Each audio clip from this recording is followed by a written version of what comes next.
Neanderthals, our closest extinct relatives. They have long fascinated us with their enigmatic presence in our evolutionary history. They roamed from the frozen tundra of northern Europe to the arid deserts of the Middle East for hundreds of thousands of years. They left behind extensive records of their complex tools and way of life. Then, in a relatively short amount of time, they vanished from the fossil record. In this documentary, we delve deeper into the world of Neanderthals, exploring the latest scientific discoveries and theories about their biology, behavior, and interactions with modern humans. With the help of scientific literature and a paleoanthropologist, we will seek to answer some of the most intriguing questions about our distant cousins. Who were the Neanderthals? What kind of world did they inhabit? What made them different from us, and what did we have in common? And ultimately, what led to their extinction? Join us as we unravel the mysteries of the Neanderthals and discover what their story can teach us about our own origins and place in the world. The story of the Neanderthals is inseparable with the larger picture of human evolution. Neanderthals, modern humans, and another dozen species make up our genus, Homo, a genus which first appeared in Africa nearly 3 million years ago. These distant hominins descend from Australopithecines. Australopithecines were a quite successful genus of bipedal ape that lived in eastern and southern Africa. They were entirely bipedal with an upright posture and made the first stone tools ever found on this planet. 3.3 million years ago, Australopithecines were creating modified stone tools at the site of Lomacui 3. This is a much more complex behavior than simply using a rock.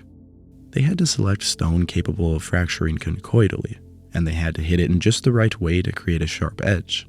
These tools were likely used for butchering scavenged carcasses, but other uses such as shaping wood or defense must also be considered. Though some Australopithecines did use stone tools, many of them did not. Our genus almost certainly descends from the ones that did.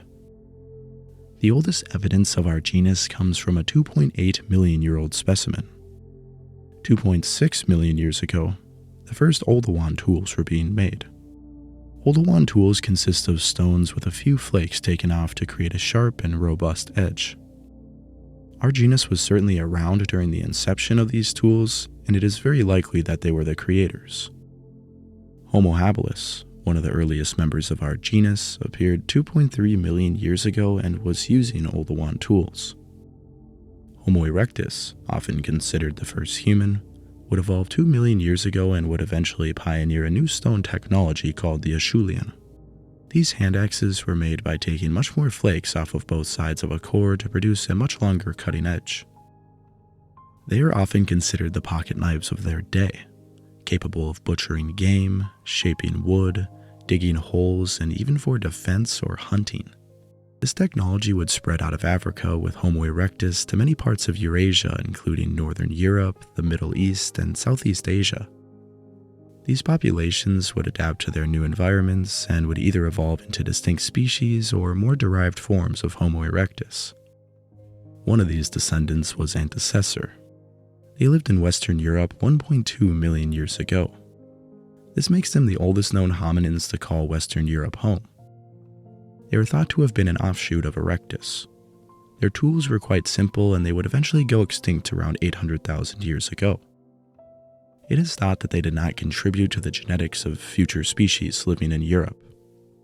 Another wave of Erectus, or perhaps a more derived form, would replace them. By the Middle Pleistocene, 780,000 years ago, the descendants of Erectus had evolved into more modern forms with larger brains and more complex technology.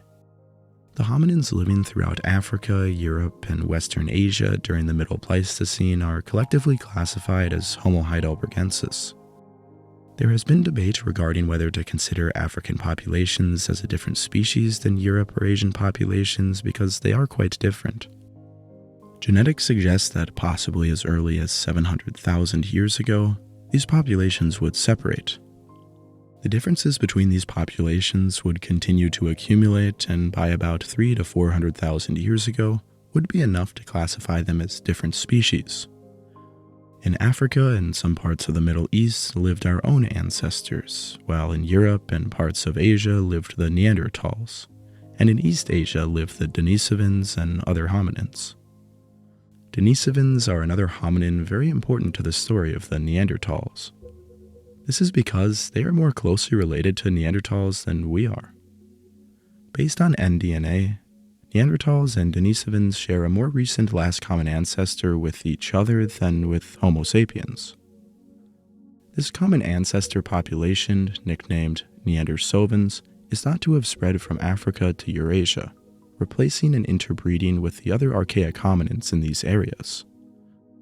Based on mutation rates, this population would diverge into Neanderthals and Denisovans between 470,000 and 380,000 years ago. This correlates with the appearance of early Neanderthals during this time. 450,000-year-old remains from France, which are generally classified as Heidelbergensis, show the first appearance of Neanderthal features. 430,000-year-old remains from Cima de los Huesos from northern Spain have much more similarities with Neanderthals and are widely considered to be ancestral to later classic Neanderthals. Neanderthal features would continue to evolve. Around 130,000 years ago, classic Neanderthals would appear, which have an array of distinguishing skeletal features from early Neanderthals. These populations are much better understood due to the quality of the fossil record increasing as time gets closer to us. Before talking about the anatomy of these people, there is one question left to answer. Were Neanderthals really a distinct species? The question may seem fairly simple at first glance, but it is extremely nuanced. To gain a better understanding, I asked paleoanthropologist Gilbert Tosteven from the University of Minnesota. I do think it's a really good question to ask about what defines a species and how does one consider Neanderthals in terms of species relative to modern humans. In terms of the most standard extreme version of the definition of a species concept, which would be the biological species concept of Ernst Mayr, which states that individuals of a species can reproduce together and produce viable offspring that they themselves can reproduce. So when we look at the context of, let's say, a horse and a jackass, they can mate and produce a mule, but the mule will not be fertile. There's a chromosomal difference such that they don't produce fertile offspring. The mules do not. And so in that case, they aren't, that horses and jackasses are not the same species. In terms of the definition for a species in that sense, Neanderthals were part of our species. So you could say, let's say that it was Homo sapiens neanderthalensis, so a subspecies of humans, versus modern humans being Homo sapiens sapiens. On the other side of it, we have to recognize that speciation is not an event, it's a process. But in fact, all the different concepts of speciation are part of a continuum. So you start off with a separation of two lineages, usually geographically. You have a geographical barrier. Let's say one population expands into an area that has a geographical barrier. Eventually you might get two populations on either side of the barrier diverging by random chance, which we call genetic drift.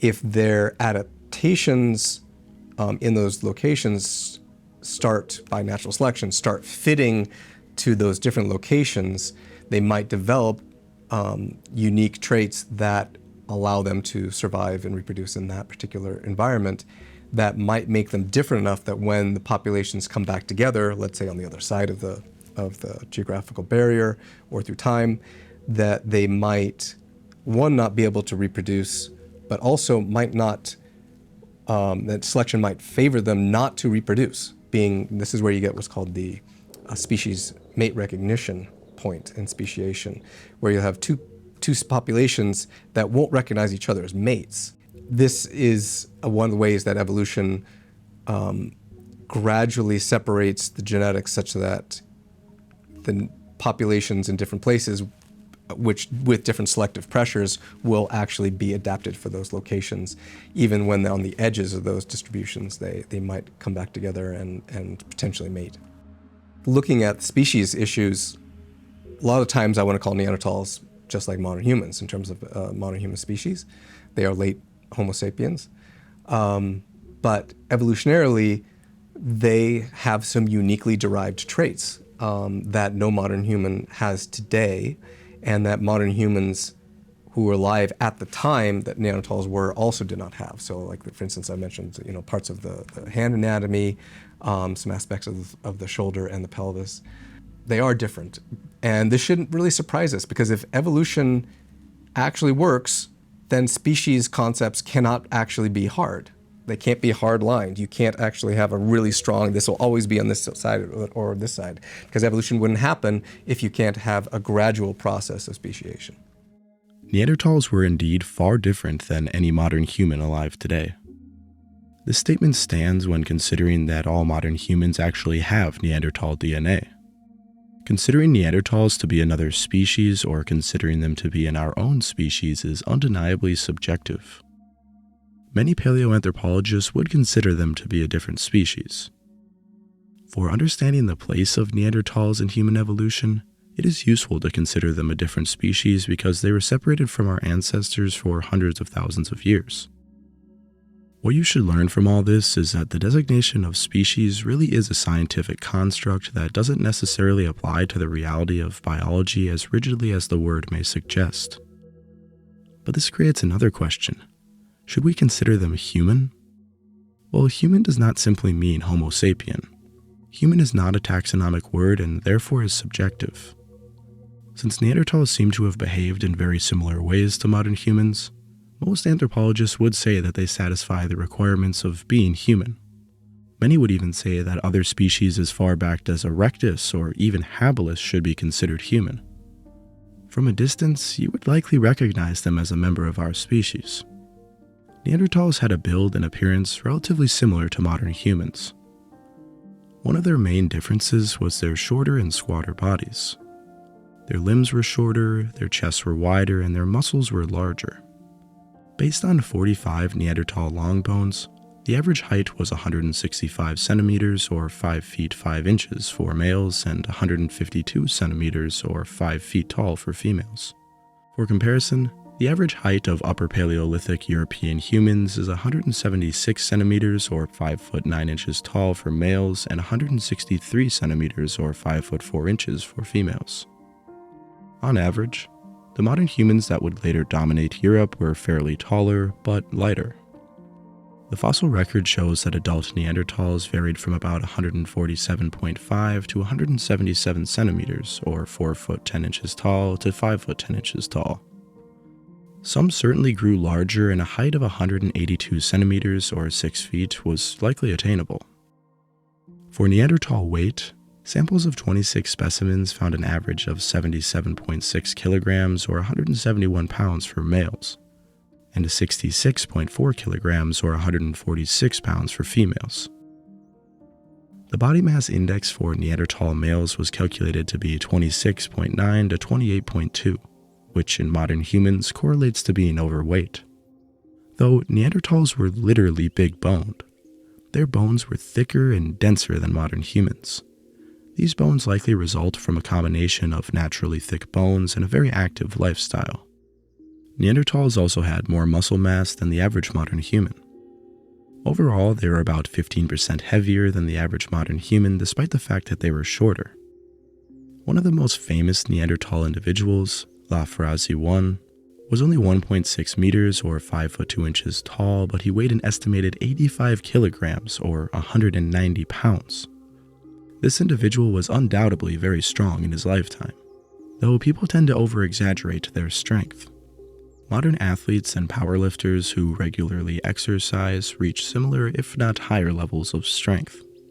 Their morphology has caused many different hypotheses regarding its function. The most common explanation has been that they were adapted to glacial conditions. Neanderthals experienced at least 4 separate glacial periods. These periods would have been very hard to survive in Central Europe. Europe is already cold in the modern day, but it would have been much colder during these periods. The idea is that Neanderthal morphology evolved to be shorter and squatter to survive these freezing conditions. It comes down to simple physics. Less surface area means less heat lost. This correlates with populations of modern humans living in Arctic conditions. They have also evolved shorter limbs and squatter bodies.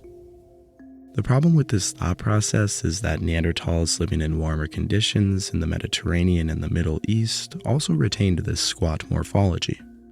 And to add to this, during interglacial periods, Europe would have been quite warm. Alternate hypotheses have also been proposed.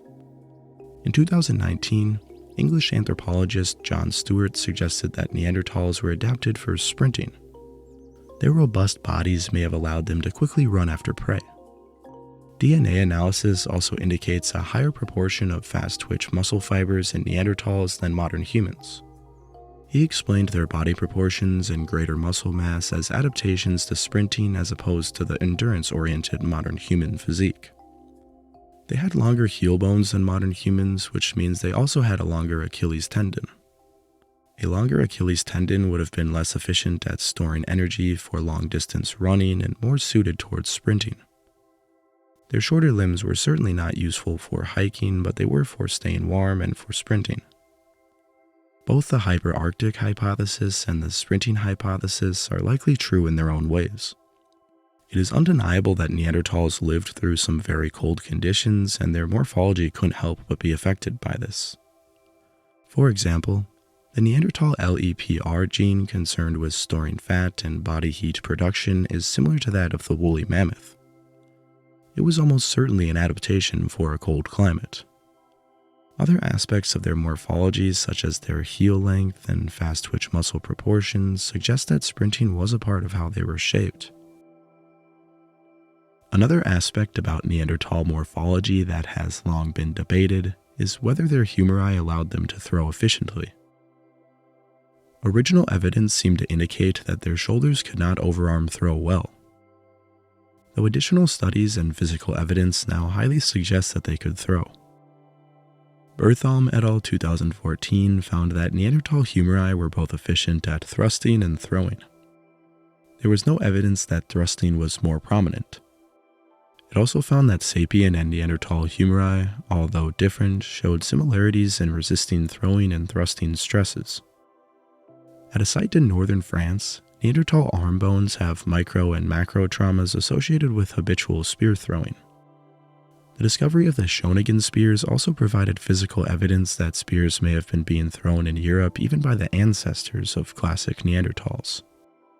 They were certainly able to throw, and evidence suggests that they did, though their shoulder mechanics are not the best for overarm throwing. Many other small features about Neanderthal bodies differed from our own. The distal digit of their thumb was longer than modern humans. This would have provided them with a comparatively wider and stronger grip. Their rib cages were wider and barrel-shaped. They had longer and straighter ribs that may have provided them with room for a larger diaphragm and possibly a greater lung capacity. Moving up from the body, their skulls contained many interesting differences. When looking at a Neanderthal up close, the first thing you might notice is their large brow. This brow was useful at protecting their face and eyes against heavy blows from animals, rockfalls, and other environmental hazards. You may notice their large eyes, larger than any modern human you have met. Along with these eyes, they also had a bump on the back of their skull called the occipital bun. This feature may be responsible for a number of purposes, but one of them may have been to make room for the larger occipital lobe in Neanderthals. The occipital lobe is responsible for visual perception. Their large eyes in conjunction with their large occipital lobes would have given them better vision, especially in low-light conditions. This may have considerably helped them hunt during dawn or dusk. They also had large sinuses and olfactory bulbs, which would have provided them with a good sense of smell. Sometimes they are depicted with very large noses, but in reality their noses would have been similar in size to modern humans, though their sinuses were nearly a third larger than living populations. They would have been able to take in almost twice as much air as modern humans through their noses. Their sinuses may have also been used to warm up air before it entered their lungs. In fact, their sinuses show some similarities with modern Arctic populations. Another part of their appearance which may seem strange is their lack of a chin. We perceive a chin to be a normal part of a human face, when in fact, we are the oddballs for having them. Every other species of hominin and primate lack a chin because chins are pointless. They do not help with chewing or anything mechanical. They are purely for show. Some believe that they developed as our species became increasingly social and less aggressive. This process of self-domestication may have decreased testosterone levels in males and created our modern facial structure. We do not know for sure what the role of the chin was, but we know that Neanderthals didn't have them. Though without a chin, their actual jaws were quite large. They had shovel-shaped incisors and large molars. Their molars also differed from modern humans in that they had an enlarged pulp. Infant Neanderthals also got their teeth up to 4 months earlier than modern humans. This would have allowed them to eat solid foods significantly earlier. The last feature of the Neanderthal skull that you would notice quite easily is their sloped back, flat skull. Unlike modern humans, which have a globular skull, Neanderthals had a flatter, elongated skull. This skull, of course, housed their large brain. Male Neanderthals averaged a brain size of 1,640 cubic centimeters, while females averaged 1,460 cubic centimeters. In comparison, modern European males averaged 1,360 cubic centimeters, while females averaged 1,200 cubic centimeters. The largest Neanderthal brain case, AMUD-1, had a brain size of 1,736 cubic centimeters. At face value, it seems that Neanderthals had significantly larger brains than our species, but it is more complicated than that. Brains were very large, but they actually weren't as large as some people actually portray them to be. So they're frequently described as being the largest in terms of cubic centimeters in the hominin lineage, but brain size is actually related to body size. So whales have much bigger brains than we do, but they also have bigger bodies. And so if you control brain size to body size with Neanderthals, and this is usually done by looking at the size of the orbit of the eye, which doesn't, which reflects body size more so than the rest of the cranium. Neanderthals are a little bit less big in brains relative to body size than modern humans are. So they're not the brainiest of the the hominins, but then again, there are many humans alive today who have smaller brains by body size than Neanderthals, so they're within the range of a modern human. Besides overall size, the organization of a brain is another very important aspect to its function. Endocasts of their brain have shown that they had smaller parietal lobes and a smaller cerebellum. Both of these areas of the brain are very important for a number of things, including creativity, muscle memory, language, and social abilities. This does not mean that all Neanderthals were necessarily less intelligent in these areas, but it does mean that there were differences. The temporal lobe is associated with processing language, pattern recognition, perception, and memory acquisition. As mentioned earlier, they had larger occipital lobes and olfactory bulbs. These structures are responsible for seeing and hearing, among other things. Compared to modern humans, a greater proportion of the Neanderthal brain was devoted to visual and somatic systems. This left less neural tissue over for other areas of the brain in Neanderthals. Homo sapiens, on the other hand, have smaller than expected visual areas for a primate of our size. Therefore, it wasn't that Neanderthals had abnormally large eyes and visual cortex, but that Homo sapiens actually have abnormally small visual systems. This seems to have left sapiens with more neural tissue to devote to other regions of the brain. Neanderthal skulls show different rates of brain growth, with individuals reaching maturity faster than in modern humans. It would have taken a Neanderthal around 15 years to reach adulthood. That is nearly a decade earlier than it takes modern humans to reach adulthood. The brains of Neanderthals are not comparable to any modern human. The differences they had are undoubtedly responsible for the different traits that they left in the fossil record. It is easy to focus on all the similarities that Neanderthals had with modern humans, but we cannot let them overshadow the fact that they were different. Though another way that Neanderthals were similar to our species is that they had a range of skin, hair, and eye colors. This is due to the fact that they occupied a wide geographic range.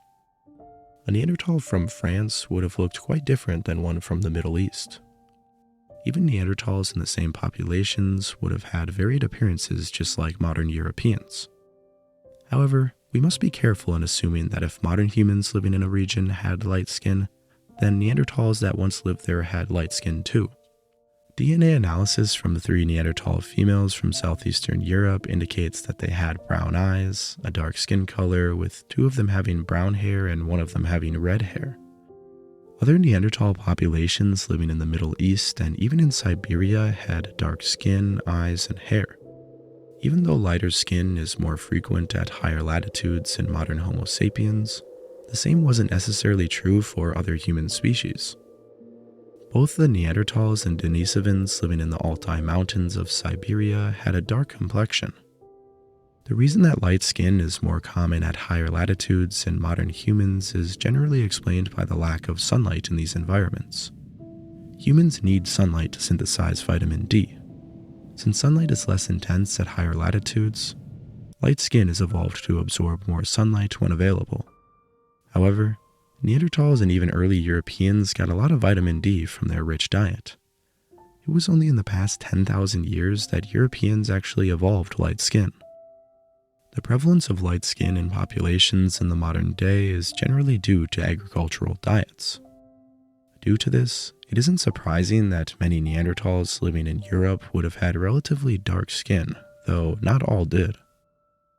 2 different Neanderthal individuals from Italy and Spain both provided fragments of the MC1R sequence. In modern humans, this gene is responsible for light skin and red hair. However, the MC1R gene that the researchers had found was different than the one found in modern humans. In order to test if this gene would have had a similar effect in Neanderthals, they inserted the Neanderthal gene into human pigment cells.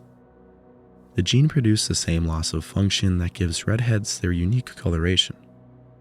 This study provided solid evidence that some Neanderthals did indeed have light skin and red hair, though the frequency of this phenotype remains unknown. Just as in modern humans, red hair was probably not very common in Neanderthals as it was not present in other sequenced individuals. The phenotype was likely more common in northern regions just as it is today. Neanderthals undoubtedly had a wide array of skin, hair, and eye colors.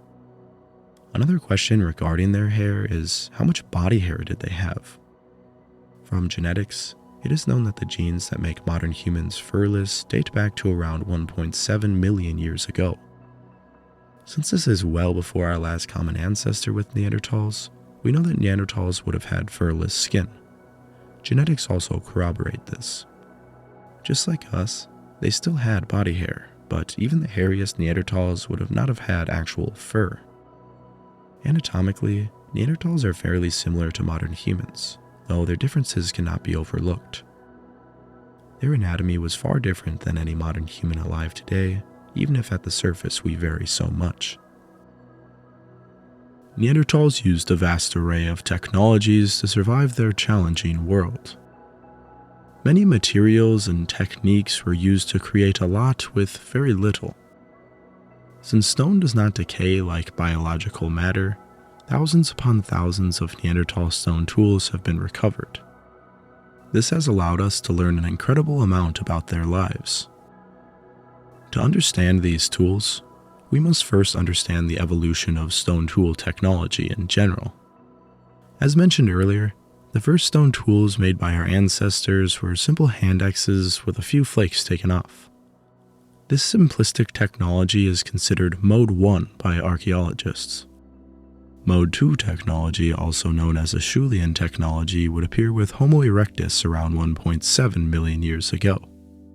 Stone cores were worked symmetrically on both sides to create much more refined hand axes.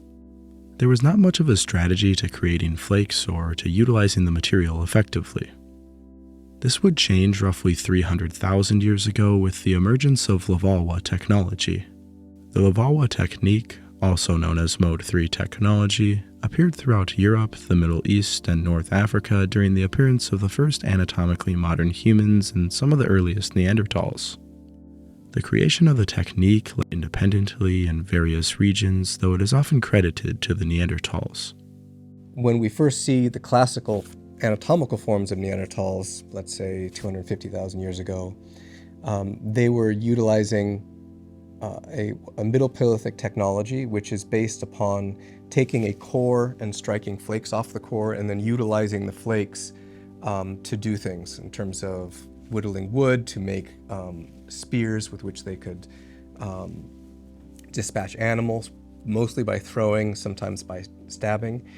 And this Middle Paleolithic technology of cores and flakes is slightly different from what we see in the Lower Paleolithic, which is what we get mostly with the, let's say, Homo erectus and Homo heidelbergensis, who was immediately before Homo neanderthalensis, who were using hand axes of what we call the Acheulean culture or technocomplex.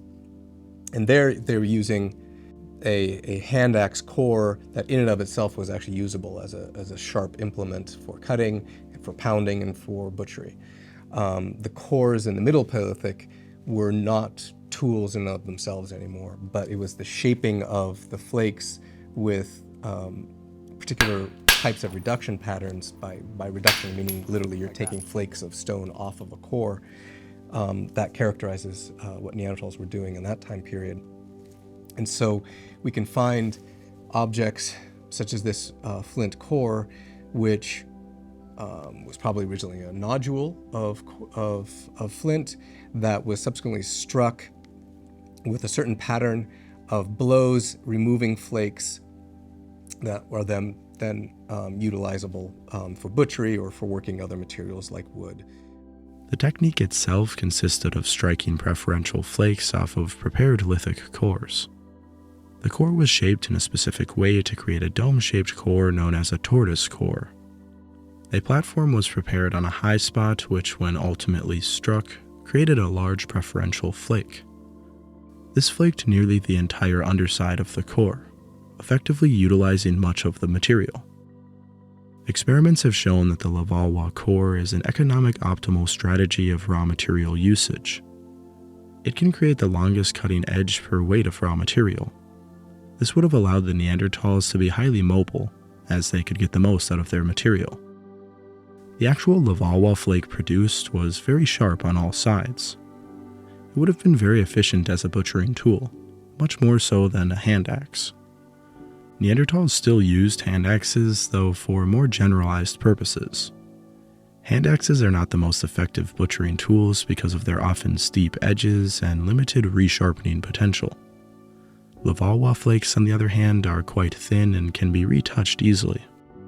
Most of the technology that we see with Neanderthals is taking flakes coming off of prepared cores like Levallois or discoidal, and then the flakes are immediately utilized, or they might be subsequently resharpened or their morphology changed by little removals off of the surface such that it makes a different shaped edge.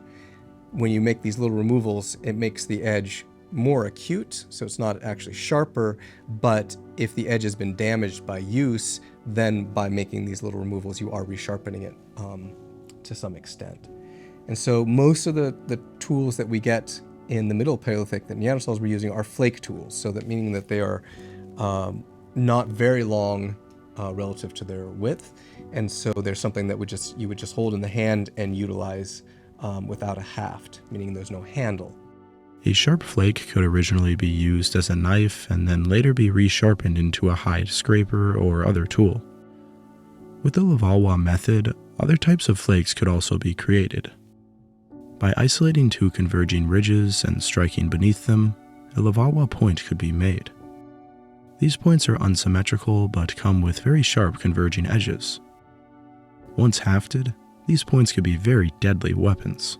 We do know that Neanderthals were hafting tools also, particularly points that were made with usually Levallois technology that would allow the form to take have convergent edges that comes into a point. Now, this is actually not such a classic Levallois point, but it's pretty close with the two convergent edges. In terms of how it would be hafted, it would be stuck into a haft like this. And we have examples of very crude hafts from around 400,000 years ago, where they're just shoving it into a crack in the wood. Otherwise, we have evidence that from abrasion on the edges and surfaces of the stone, that and also forms of glue, natural asphalt that was used to glue stones into a haft, that they were hafting things in the Neanderthal time period. Whether they were doing it for using as knives or for large stabbing spears, those are more likely than, let's say, than a true projectile technology. Throwing them would have been also easy, but the actual tip area, cross-sectional area of a projectile tip like this tends to be a bit larger than what we would see in a modern human society they're using for either a projectile technology like a spear thrower or an atlatl, or even a later technology like a bow and arrow. So these look more like stabbing spears than they do something that would fly through the air and really take out an animal at a distance. That's part of the argument that why Neanderthals were so much more muscular in terms of their skeletal structure, in terms of just having thicker cortical bone than moderns, is that they were just engaging in much harder life, which could have been including, confrontations with violent animals that they were trying to kill. The Valois points were almost certainly hafted. However, they may have been hafted in a very rudimentary way. We will talk more on this later. In a study on 117 Valois points, 8 points displayed use-wear damage. 2 of them were used for woodworking activities, 6 of them are associated with butchery, while 1 point was distinct from the others. An examination of the point showed a chipped and denticulated left edge.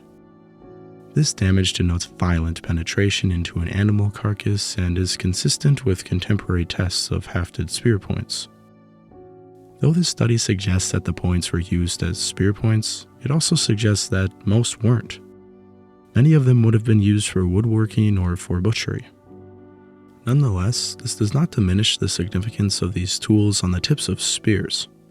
Fossil remains with impact damage consistent with Valois points, as well as fossils with literal Valois points embedded in them, confirms the use of this technology in hunting activities. A find like this is extraordinary for the time period. We will talk further about the use of these spears when we discuss how Neanderthals would have hunted. The Valois points were commonly made by Neanderthals, but other types of points were also used. Triangular flakes resulting from less standardized platforms were often utilized. These flakes could be turned into convergent scrapers. As their name suggests, they were primarily used as scrapers, though they may have also functioned as spear points. Mousterian points were another point created from triangular flakes or Valois flakes. They were modified by taking off additional flakes. This created a more symmetrical point that was often easier to haft. Later Neanderthal points dating to the twilight of their existence were even bifacial and highly refined. Bifacial points from Hohlfels, Germany were made with considerable skill. This point in particular was certainly hafted and used as a spear point. It was resharpened multiple times until it was no longer useful and likely discarded. Though it may look rough now, during its original creation it would have looked similar to this. Another point from a cave in Switzerland preserves a more pristine bifacial point. These points indicate that Neanderthal stone point technology did reach a considerable complexity towards the end of their time. Most, if not all, Neanderthal points were created with the intention of being placed on thrusting spears.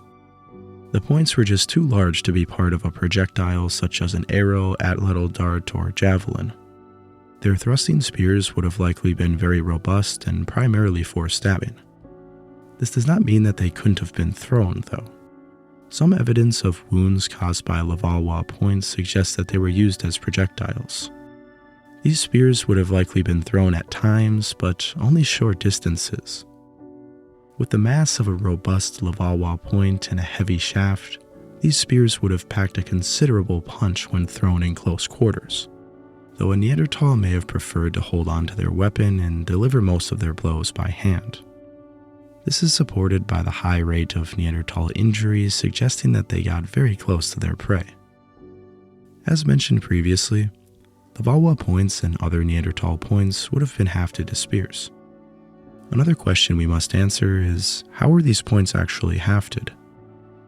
Points from earlier periods were left with unground edges. This is important because the sharp edges of a Levallois point would cut through any cordage wrapped around them. This suggests that early Levallois points were simply placed into a wooden slot with perhaps the aid of an adhesive. Later Levallois points, as well as Mousterian and bifacial points, had ground edges which would have been wrapped with some kind of wrapping or cordage.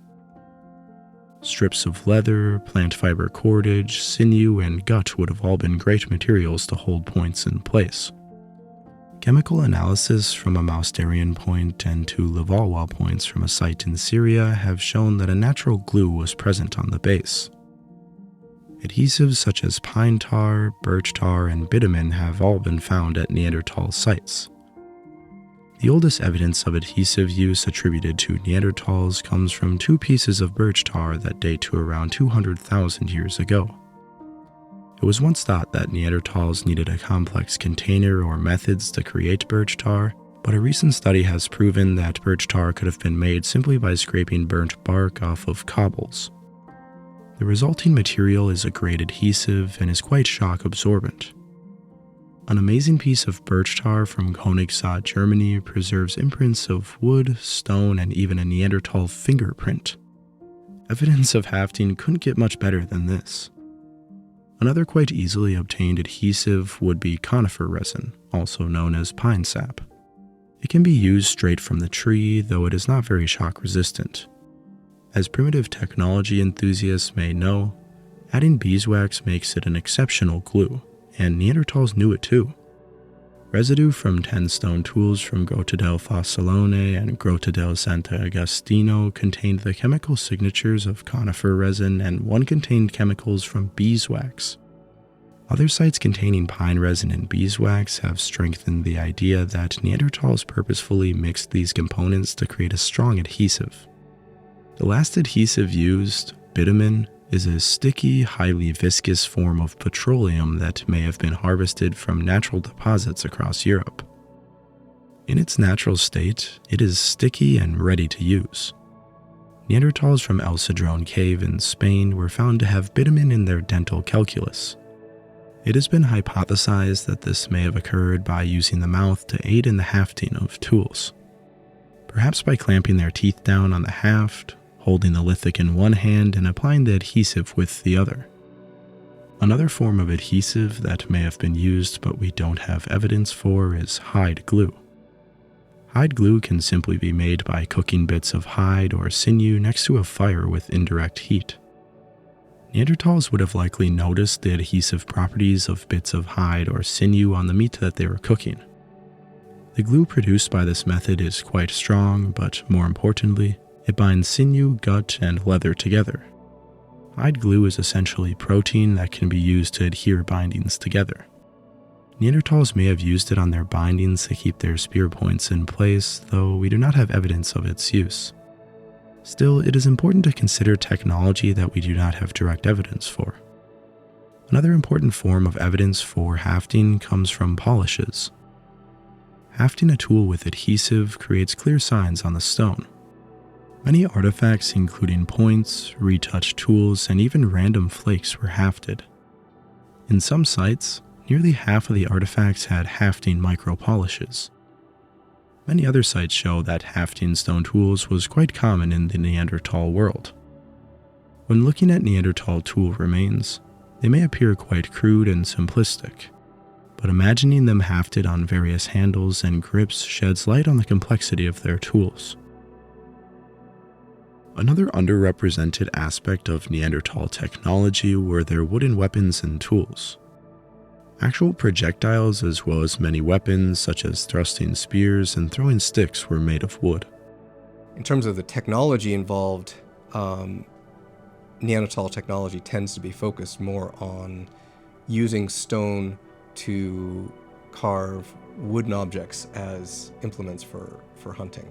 But the modern humans in the Upper Paleolithic tended to haft their stone tools more frequently. Wood was worked with a number of stone tools. Lavawa points and blades were efficient tools for shaving wood. Backed knives would have also worked well. Notch tools were effective at shaving wood, while dentaculate tools could be used to saw wood. Blades could also be turned into tools called birans. This is a fairly thick blade that was retouched here, so it was probably longer, and the end was taken off to make a little platform to then make a biran spall come off here. The birans themselves were actually good little barbs, but the actual scar left on the blade, this becomes the biran, and the part that comes off is called the biran spall. This is actually excellent for graving wood, bone and wood. So you can literally shave bone with this edge because it's both sharp but also fairly robust. And stone is very sharp, but it's also very brittle. And so if you're trying to work something that's very hard, you need a steeper edge. And so a biran edge is really very useful for that. With their array of woodworking tools, they were able to create very refined wooden technology. The amazing discovery of the Shawnigan spears in 1994 recovered 10 wooden weapons dating to over 300,000 years ago. They are the oldest complete wooden tools ever discovered and were either made by early Neanderthals or late Heidelbergensis. Wood degrades in only a few years in most cases, but the rapid sedimentation and waterlogged conditions of the site provided the precise conditions for preservation. The site was once a lakeshore that eventually became buried with sediment with the retreat of the Elsterian ice sheet. The spears and other wooden tools were found in direct association with animal remains and stone and bone tools. The wooden tools take a variety of shapes, seemingly designed for different purposes. The spears are between 1.84 to 2.53 meters or 6 to 8.3 feet in length. The majority of the spears were made from slow-growing spruce trees, while Spear 4 was made of pine. The points of the spears were carved from the bases of the trees, which are denser. All the spears were tapered on both ends except for Spear 6. Spear 6 also has a natural kink. It has been interpreted as a thrusting spear. However, the other spears taper aerodynamically and are weighted with the center of gravity in the front third of the shaft. Their design and weighting suggest that they may have been used as javelins. Contemporary experiments using replicas demonstrated that Spear 2 could be thrown as far as 20 meters or 65 feet. The spear performed similarly to modern javelins. The ones suspected to be javelins also performed well as thrusting weapons. They were likely used in multiple ways. The evidence suggests that some of the spears would have been efficient for throwing, while others, especially Spear 6, was made for thrusting. All of them would have been useful for hunting or defending against predators. What is interesting about these spears is not one of them had a hafted point, though this is not surprising considering the date between 300 and 330,000 years ago. Hafted points would become more frequent in later time periods. In addition to the spears, there were other wooden objects. Double-pointed sticks, 64 centimeters or 2 feet long, are suspected to have been used as throwing sticks. Throwing sticks have been used across many human societies to target small game or to drive large game. The Neanderthals at Shawnigan may have been targeting waterfowl with these weapons.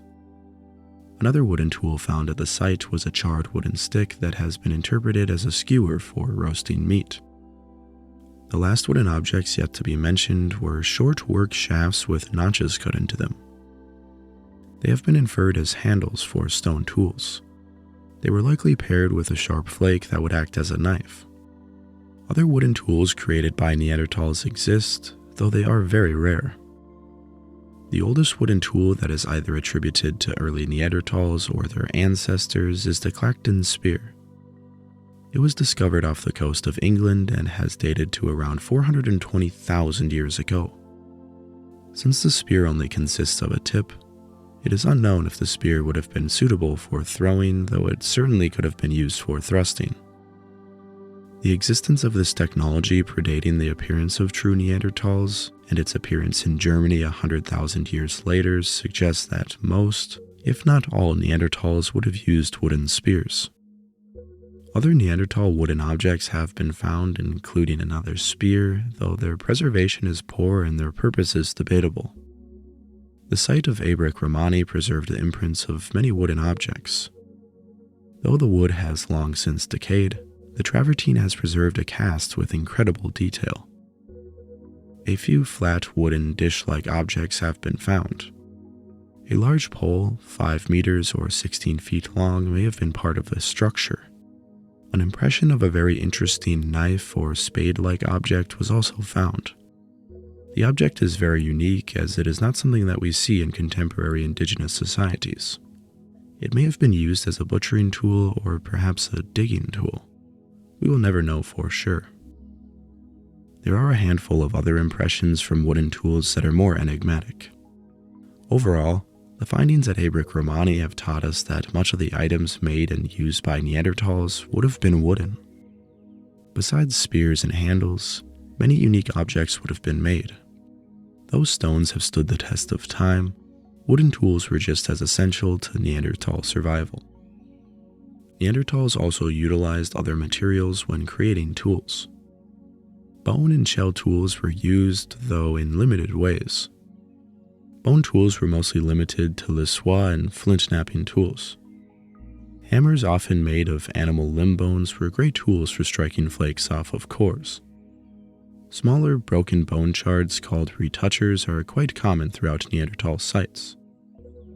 They vary in construction, but Neanderthals generally preferred the bones from the rear limbs of large animals such as aurochs, horse, and bison. Materials such as jaws, horn cores, and mammoth ivory were also utilized. In one case, even another Neanderthal's skull fragment was used as a retoucher. These tools would be used to resharpen stone edges by hitting off small flakes. Other bone tools display evidence that they may have even been used for indirect percussion flint knapping. This advanced flint knapping technique consists of two tools, a tool contacting the stone core and a tool to hit the other tool. This technique accurately focuses a lot of force into a small point. It is a very effective technique that allows for making much better stone tools. At the Schöningen site, sharp bones may have functioned as knives to cut flesh. In other sites, mammoth tusks seem to have been split and knapped into scrapers. At one site in Germany, over a dozen bone artifacts dating to over 60,000 years ago have been found, and some of them may have been points. Flattened mammoth ribs with pointed tips may have functioned as spear points. A smaller point made of reindeer antler was almost certainly a spear point. It is light enough that it even could have been hafted on a javelin or a dart. It is possible that a point of this size could have been hafted on an arrowhead, though our evidence does not suggest that Neanderthals ever used this technology. It certainly could have been part of a light throwing spear or possibly even an atlatl. This idea is lacking any support, but it is an interesting idea to consider. The appearance of hafted bone points throughout Europe is largely correlated with the appearance of modern humans. But their existence in Neanderthal sites tells us that Neanderthals were certainly aware and capable of this technology to some extent. This technology is only found at one site in Germany, but bone does not always stand the test of time. It is possible that bone points were used elsewhere and left little trace, though we just don't know. Another tool made of bone found at various Neanderthal sites were leatherworking tools called lissois. These tools, also known as slickers or burnishers, are used to rub into hides to make them softer and more water resistant. Neanderthals chose the ribs of large herbivores to make these tools. Though these lissois could be made with the abundant reindeer from which they hunted, they preferred the more uncommon bison and aurochs ribs. Besides mammal bones, shell was also heavily utilized by various populations of Neanderthals, particularly in the Italian peninsula. In areas of poor quality stone, we see that Neanderthals often used shell as an alternative. Shell is a hard material that can be knapped similarly to stone, but can also be resharpened simply by rubbing against an abrasive stone. Over 170 work shell tools were found at Grotte dei Moscerini alone. Out of these shells, about 24% of them were gathered alive from the sea floor, meaning that Neanderthals had to wade or dive into shallow waters to collect them. These live clams have stronger and more robust shells than unoccupied specimens. They also offered a small snack every time they needed another tool. Across various sites, these tools were used for cutting meat, scraping skins, and even for shaping wood. Shell tools are found in parts of Italy and Greece but are absent from other Mediterranean sites. Considering that Neanderthals were certainly using aquatic resources elsewhere, it is strange that shell tools are not more common. It is possible that these sites exist but lie beneath the ocean's surface. The ocean undoubtedly conceals many other facets of Neanderthal life.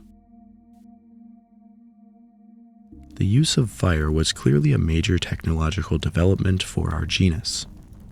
Evidence of the use of fire by our ancestors extends more than 1 million years into prehistory. To understand the significance of this technology, we should take a further look into why exactly it was so advantageous. First and foremost, fire provided heat. Neanderthals lived across a range that was quite often cold depending on the current environmental conditions. Other ways to stay warm existed, such as clothing, but fire provided direct heat. At the site of Abric Romani, there were 8 evenly spaced hearths aligned against the rock shelter wall. These hearths have been interpreted as personal fires to keep individuals warm while sleeping. Similar constructions have been observed by Australian desert aboriginals. They would sleep with little glowing campfires on either side of them. The altering position between each individual and fire provided an economical way to stay warm. Other Neanderthal sites show similar constructions. The advantage of fire, arguably more important than warmth, was its use for cooking. Charred bones that may have been cooked are widely known from many Neanderthal sites. This suggests that the meat and marrow were likely being cooked. Other tissues such as organ meat does not preserve well in the fossil record. Cooking meat breaks down tough fibers and connective tissue, which makes it easier to chew and digest. It also leads to better nutrient absorption and kills any harmful pathogens. Direct evidence for cooking plants is very rare in the Neanderthal fossil record, though it does exist. The Kabara assemblage consists of more than 4,000 charred seeds, which were likely mostly from legumes and nuts. It is possible that these seeds came from dung or from animal carcasses, though their density suggests that they were deposited from direct cooking. The use of fire for cooking is often correlated with the shrinking of our ancestors' large ape gut. The large guts seen in our earlier ancestors were used to digest tough plant fibers and unprocessed meat. To process this food, their gut had to use a lot of energy by itself, meaning less energy was available for things such as large body and brain size. More nutrient-dense food allowed us to have a much smaller gut, which is hypothesized to have led to the development of the large brain sizes seen in hominins such as Neanderthals and modern humans.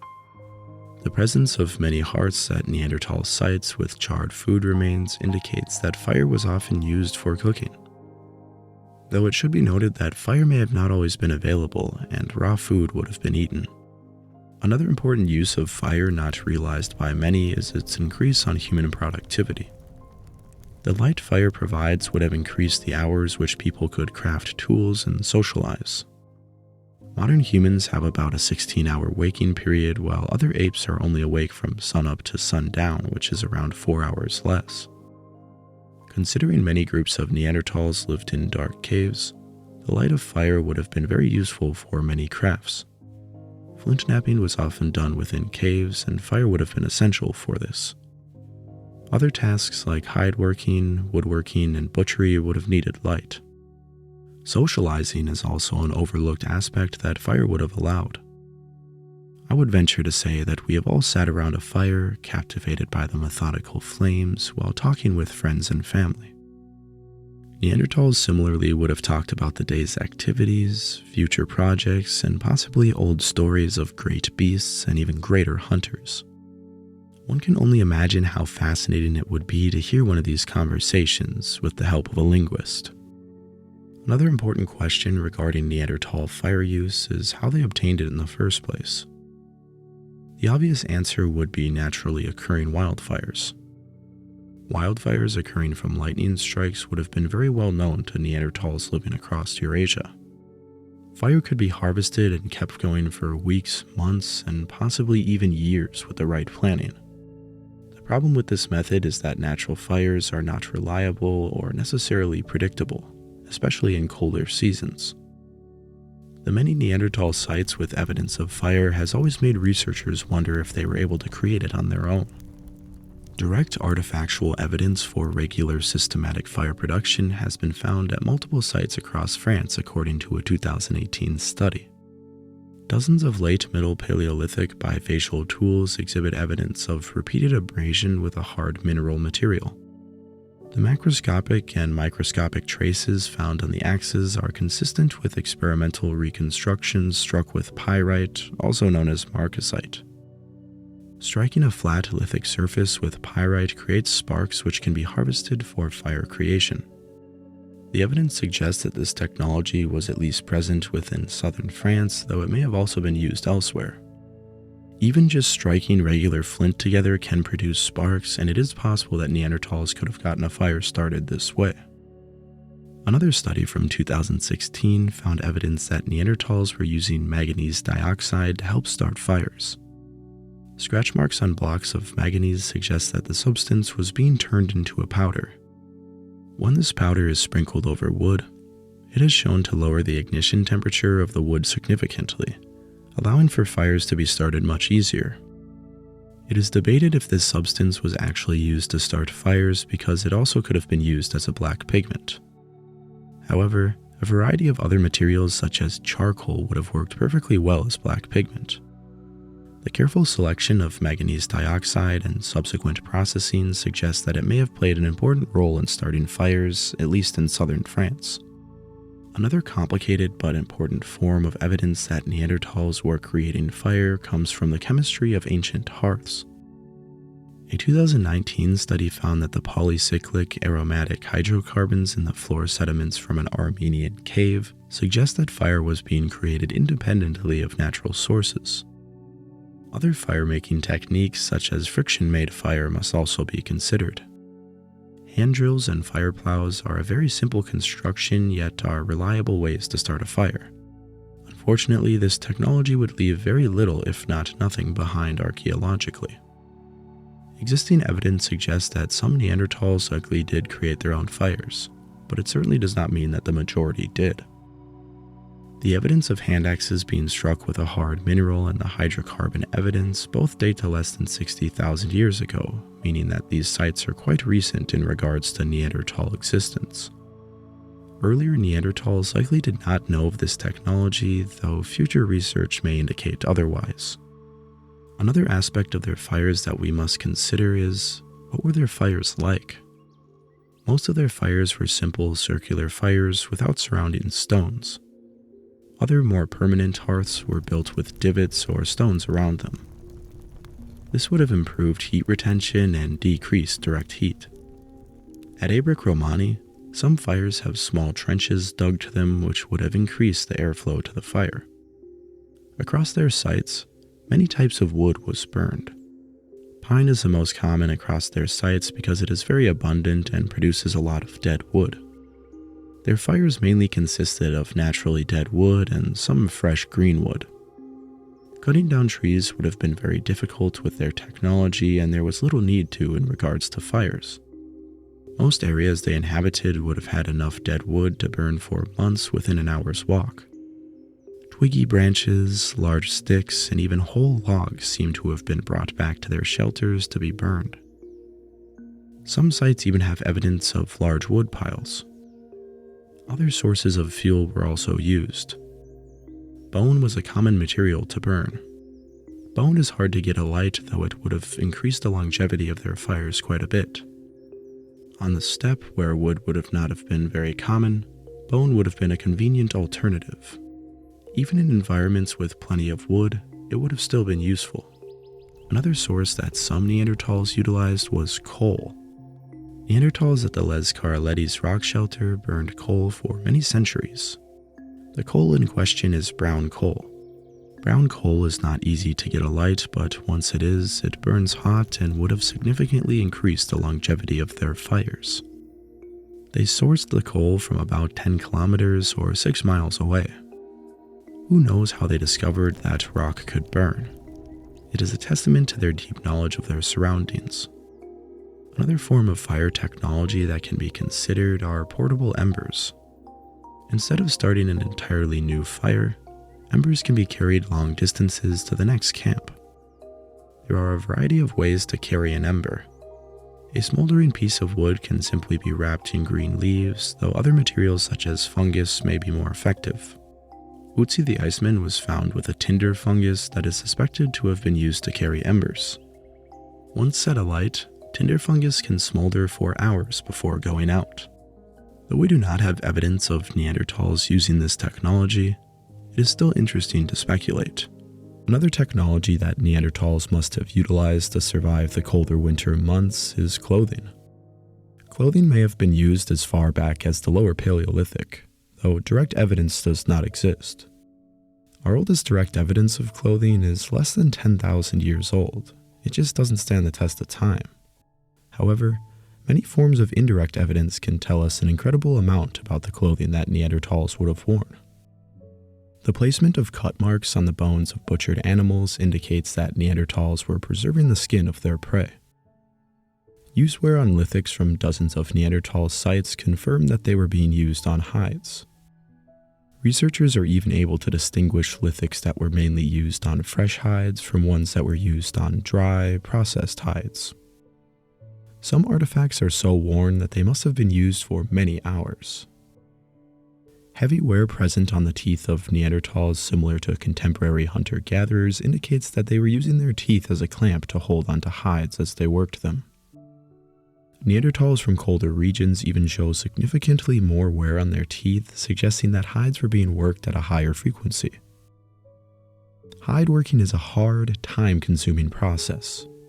First, all fat and muscle tissue must be cleaned from the hide shortly after butchering an animal, or else the hide will rot. This process is very time-consuming and physically demanding. This is what hide scrapers would have been used for, a very common tool in Neanderthal assemblages. After drying in sunlight, by a fire, or in a dry cave, the hide can be stored indefinitely without spoiling. But a dry hide can be as stiff as a board. It must be worked further. The hide must be soaked in a water source to become pliable once again. Once wet, it is easily stretched. This can be done over a hard surface or even by hand. After sufficient stretching, it can be left to dry once more. The next step would be to work a fatty substance into the hide. This waterproofs the hides and makes them even softer. Any kind of fat could be used, but bone marrow and especially brain work much better due to their natural chemistry. At this point, le soie could be used to further work the hide. They are not essential, but they make a much finer product. The last step that may have been used is smoking. Smoking a hide drastically increases its longevity and durability.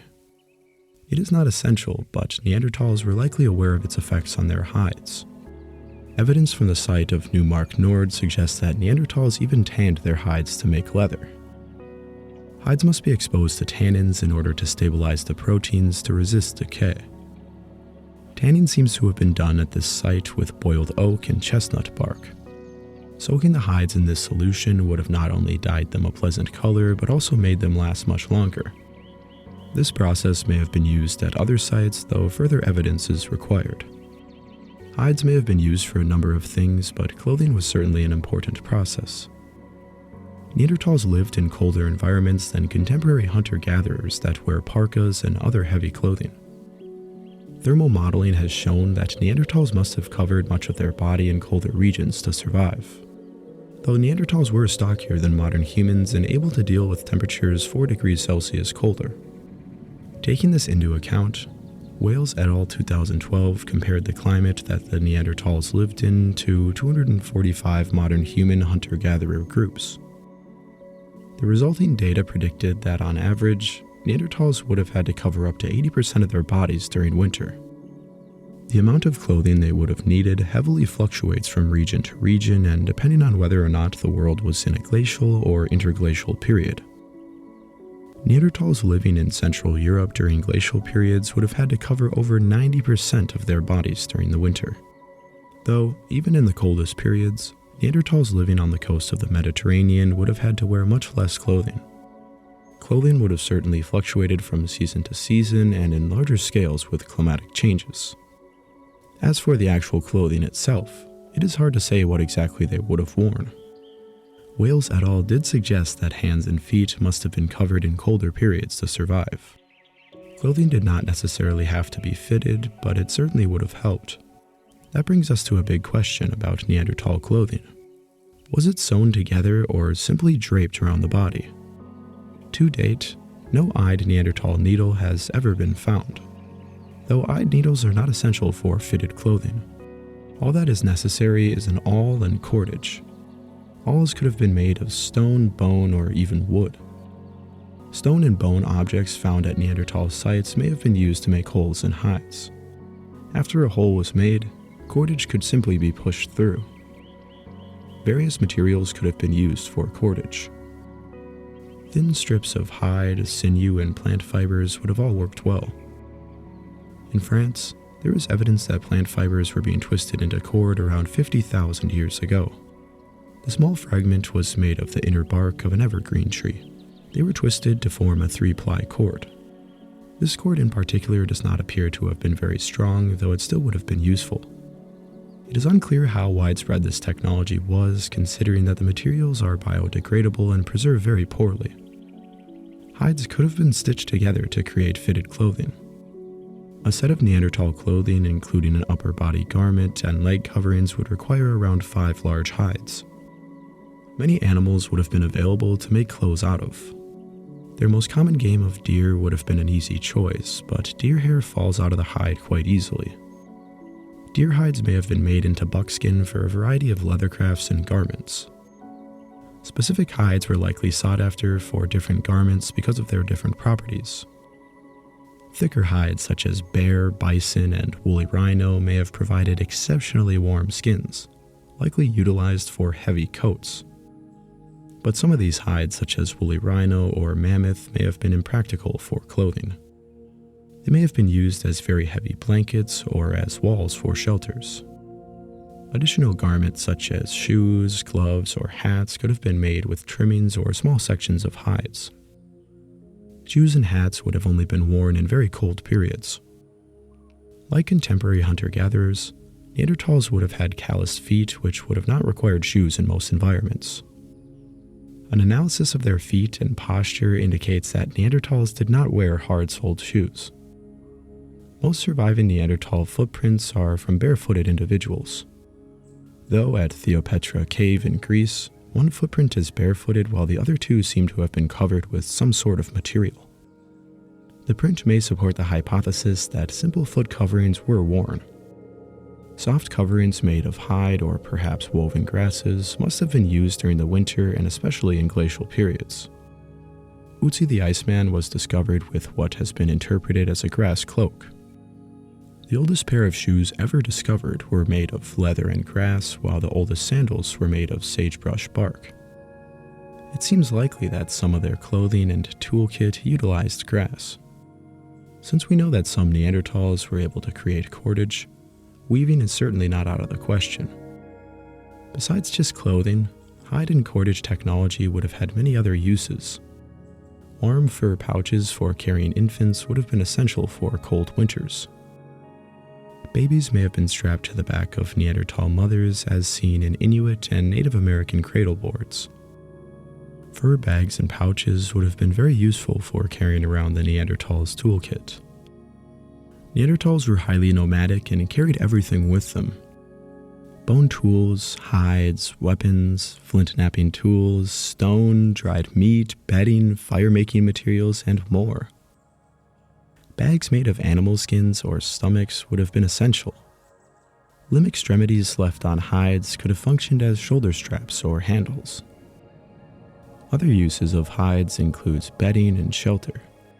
Hide is a very versatile material that Neanderthals certainly exploited. It was one of the many materials that Neanderthals utilized made of animal products. Products that can only be procured with the death of an animal. Hunting was certainly one of their main forms to obtain sustenance and raw materials. Across their vast range, both spatially and temporally, many different kinds of animals would have been hunted in many different ways. Their technology, wear on their lithics, and damage to the bones of their prey can allow us to understand how hunting may have been done. Like mentioned earlier, much of their technology was focused on creating wooden implements.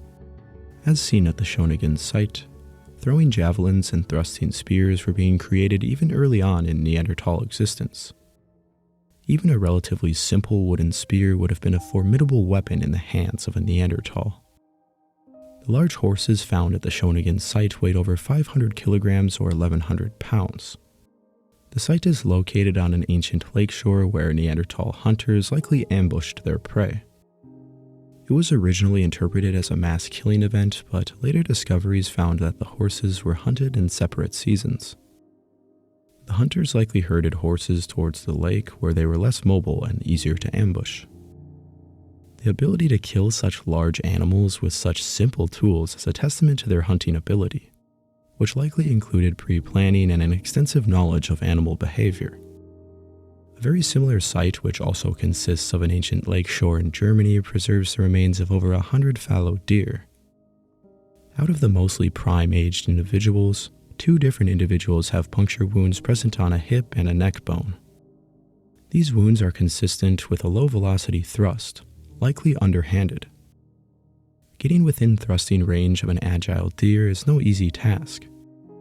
These hunters would have had to conceal themselves hours in advance while coordinating with multiple individuals. The powerful Neanderthal anatomy would have allowed for quick and powerful bursts of speed that would have aided them in ambushing unsuspecting prey. Though only 2 of the deer at the site have direct evidence of puncture wounds, it is likely that most, if not all of them, were hunted, telling by the context of the site. Many wounds, such as a punctured lung, would not necessarily be evident in their skeleton. Other wounds are highly evident. The vertebrae of an African wild ass from Syria has a fragment of a Levallois point embedded in it. The fragment impacted the animal with a high degree of kinetic energy. If the animal was struck while standing, the trajectory of the weapon must have been parabolic. The high kinetic energy and parabolic trajectory suggests that this weapon was thrown rather than thrusted. This wound would have caused immediate paralysis of the limbs and likely a quick death. This example overturns the idea that Levallois points hafted on spears were only used as thrusting spears. Still, these spears would have been quite heavy and would have only been thrown short distances. Whether thrown or thrusted, the weapons would have created massive flesh wounds. The fragment found in this particular vertebrae already had a broken tip before impacting the donkey's neck. This may indicate that it was used multiple times in the same hunt or that it was damaged from a prior hunt. Whatever the case, even with a broken tip, it was able to deliver a fatal wound. Though some of this evidence may make it seem like Neanderthals primarily threw their spears, in reality, thrusting was more common. We know this based on artifacts, but also by the fact that 79 to 94% of our Neanderthal specimens show evidence of healed major trauma. Up to 50% of Neanderthals were injured throughout their lifetimes. Confrontations with large dangerous game is generally the explanation for such a high injury rate. Even game not typically seen as dangerous, such as deer, can cause life-threatening injuries at close range. Very large animals such as moose, woolly rhino, and mammoth would have been very deadly. Due to the risk of hunting these animals and their pure bulk, some question whether hunting them would have even been possible. Proboscidean hunting in particular seems to be a point of contention for many. In Pleistocene Eurasia, there lived both the woolly mammoth and the straight-tusked elephant.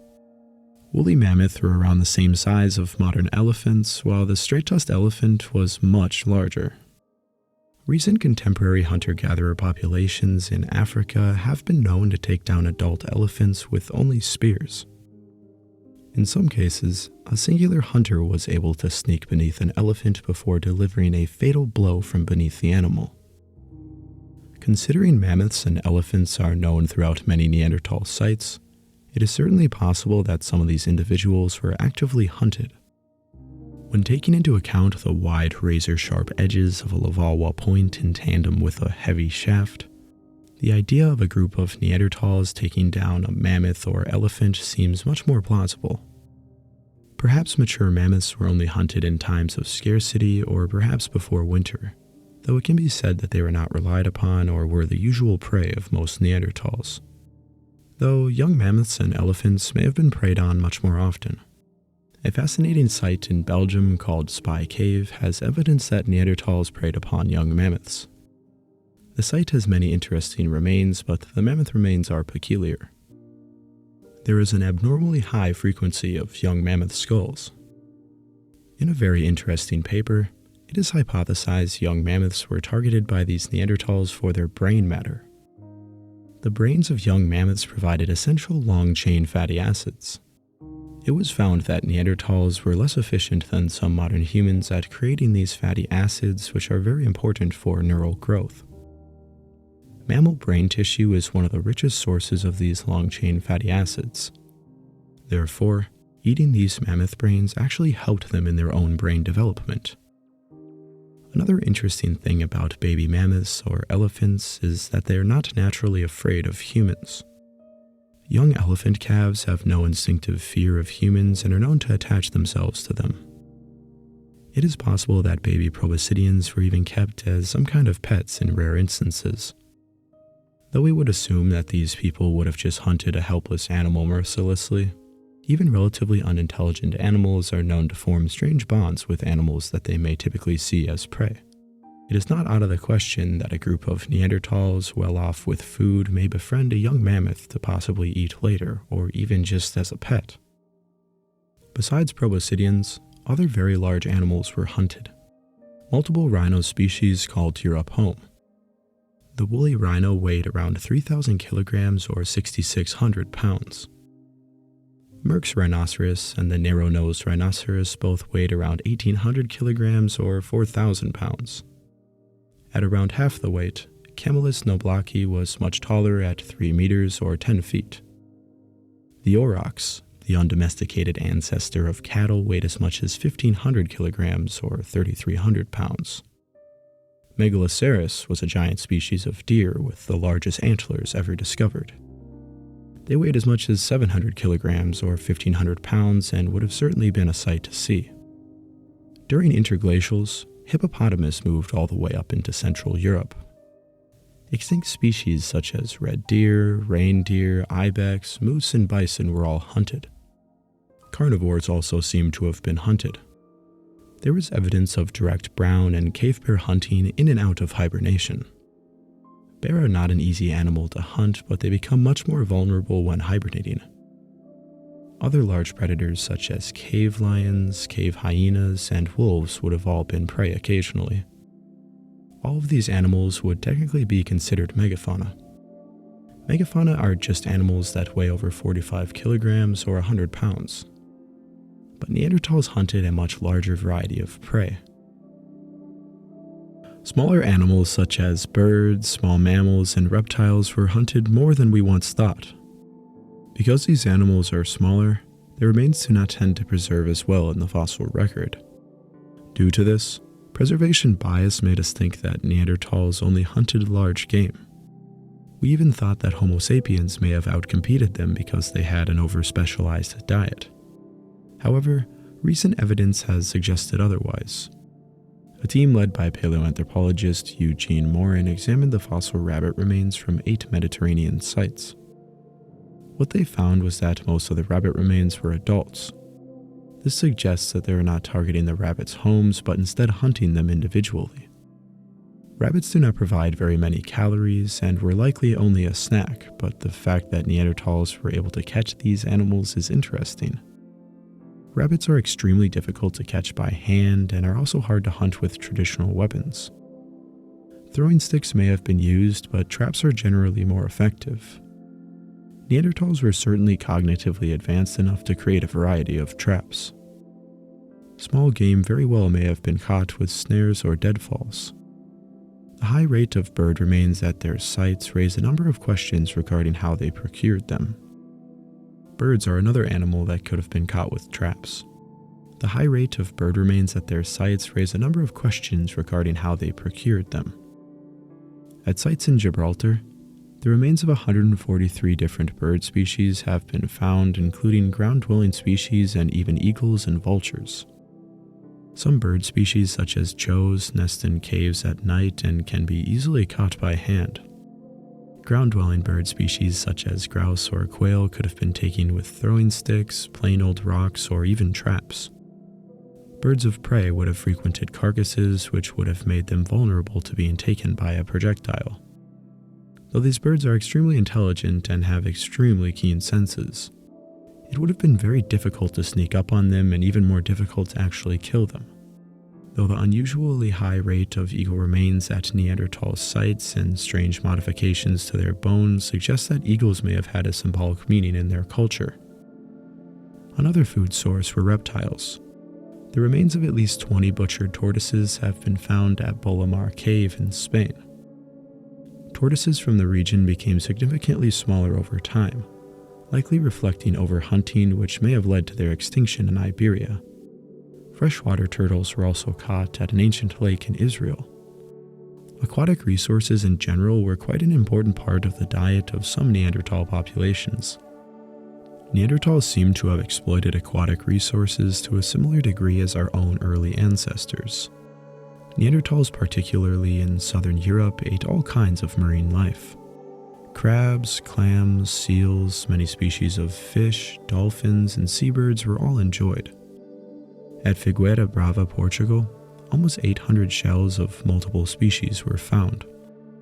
This cave also preserves the remains of marine mammals with butcher marks. The remains of a monk seal, a ringed seal, and 2 different bottlenose dolphins have been found. How these animals were acquired is a mystery. It is likely that they were simply scavenged, but other possibilities exist. Seal could be killed in shallow waters or while lounging on the shore, but dolphin would have been harder to encounter. A beached dolphin would have been easy prey, and of course washed-up carcasses could have always been scavenged. It is possible that they were hunted near the shore with spears. No hooks are known from Neanderthal remains, and neither are weights that could have been used for nets. Fishing methods would have likely consisted of hand and spear fishing. However, bony growths on Neanderthal skulls may suggest otherwise. Surfer's ear is a condition where the ear canal begins to grow bony protrusions in response to exposure to moist and cold conditions. The presence of this condition on many Neanderthal skulls may support the idea that they were diving. The abundance of shells at their sites suggests that they were primarily foraging, though hunting is not out of the question. Neanderthals also harvested fish in freshwater. Trout, chub, and eel have been found in Grotta di Castelcivita, Italy, which is on a river. Multiple sites in France have evidence of chub and European perch. Kadaro Cave, Russia, even has evidence of Black Sea salmon. It is generally thought that a lot of the evidence of Neanderthals eating fish is lost due to the sea level rising and covering up coastal sites. Even with the evidence we have, it is clear that some Neanderthals exploited aquatic environments for food and resources. One such lesser talked about food sources would be insects. Eating insects may be frowned upon in some modern societies, though in others it is extremely common. Hunter-gatherer societies are known to recognize the importance of insects. A variety of bugs can simply be caught by hand or with simple tools.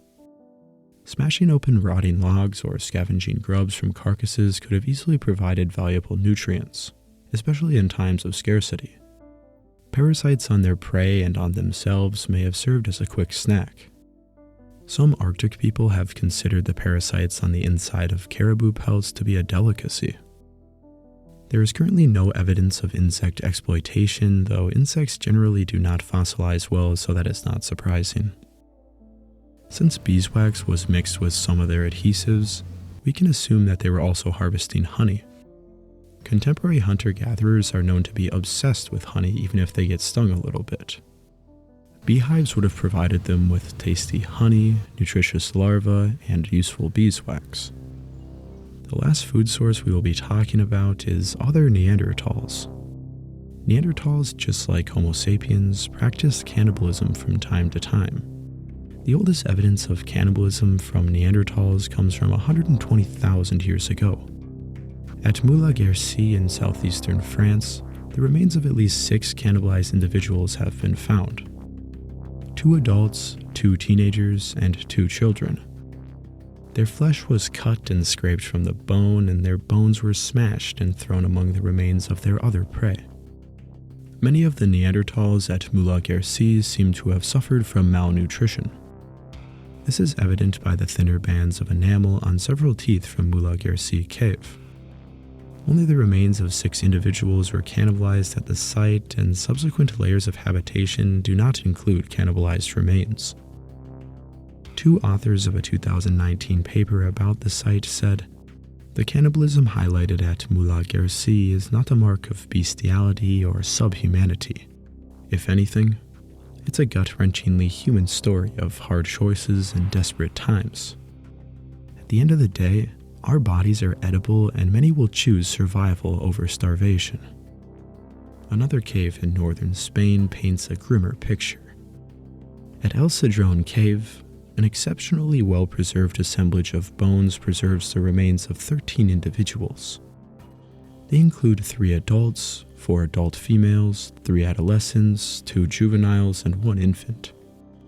Analysis of their mitochondrial DNA supports a hypothesis that the 13 individuals represent one cohesive family group. The bones are full of cut marks and have been smashed to bits. This family was almost certainly murdered and cannibalized by another group. The group only had 3 adult males, which may have been easily overpowered. Even the adult men and women seem to have been quite young, as seen by the wear on their teeth.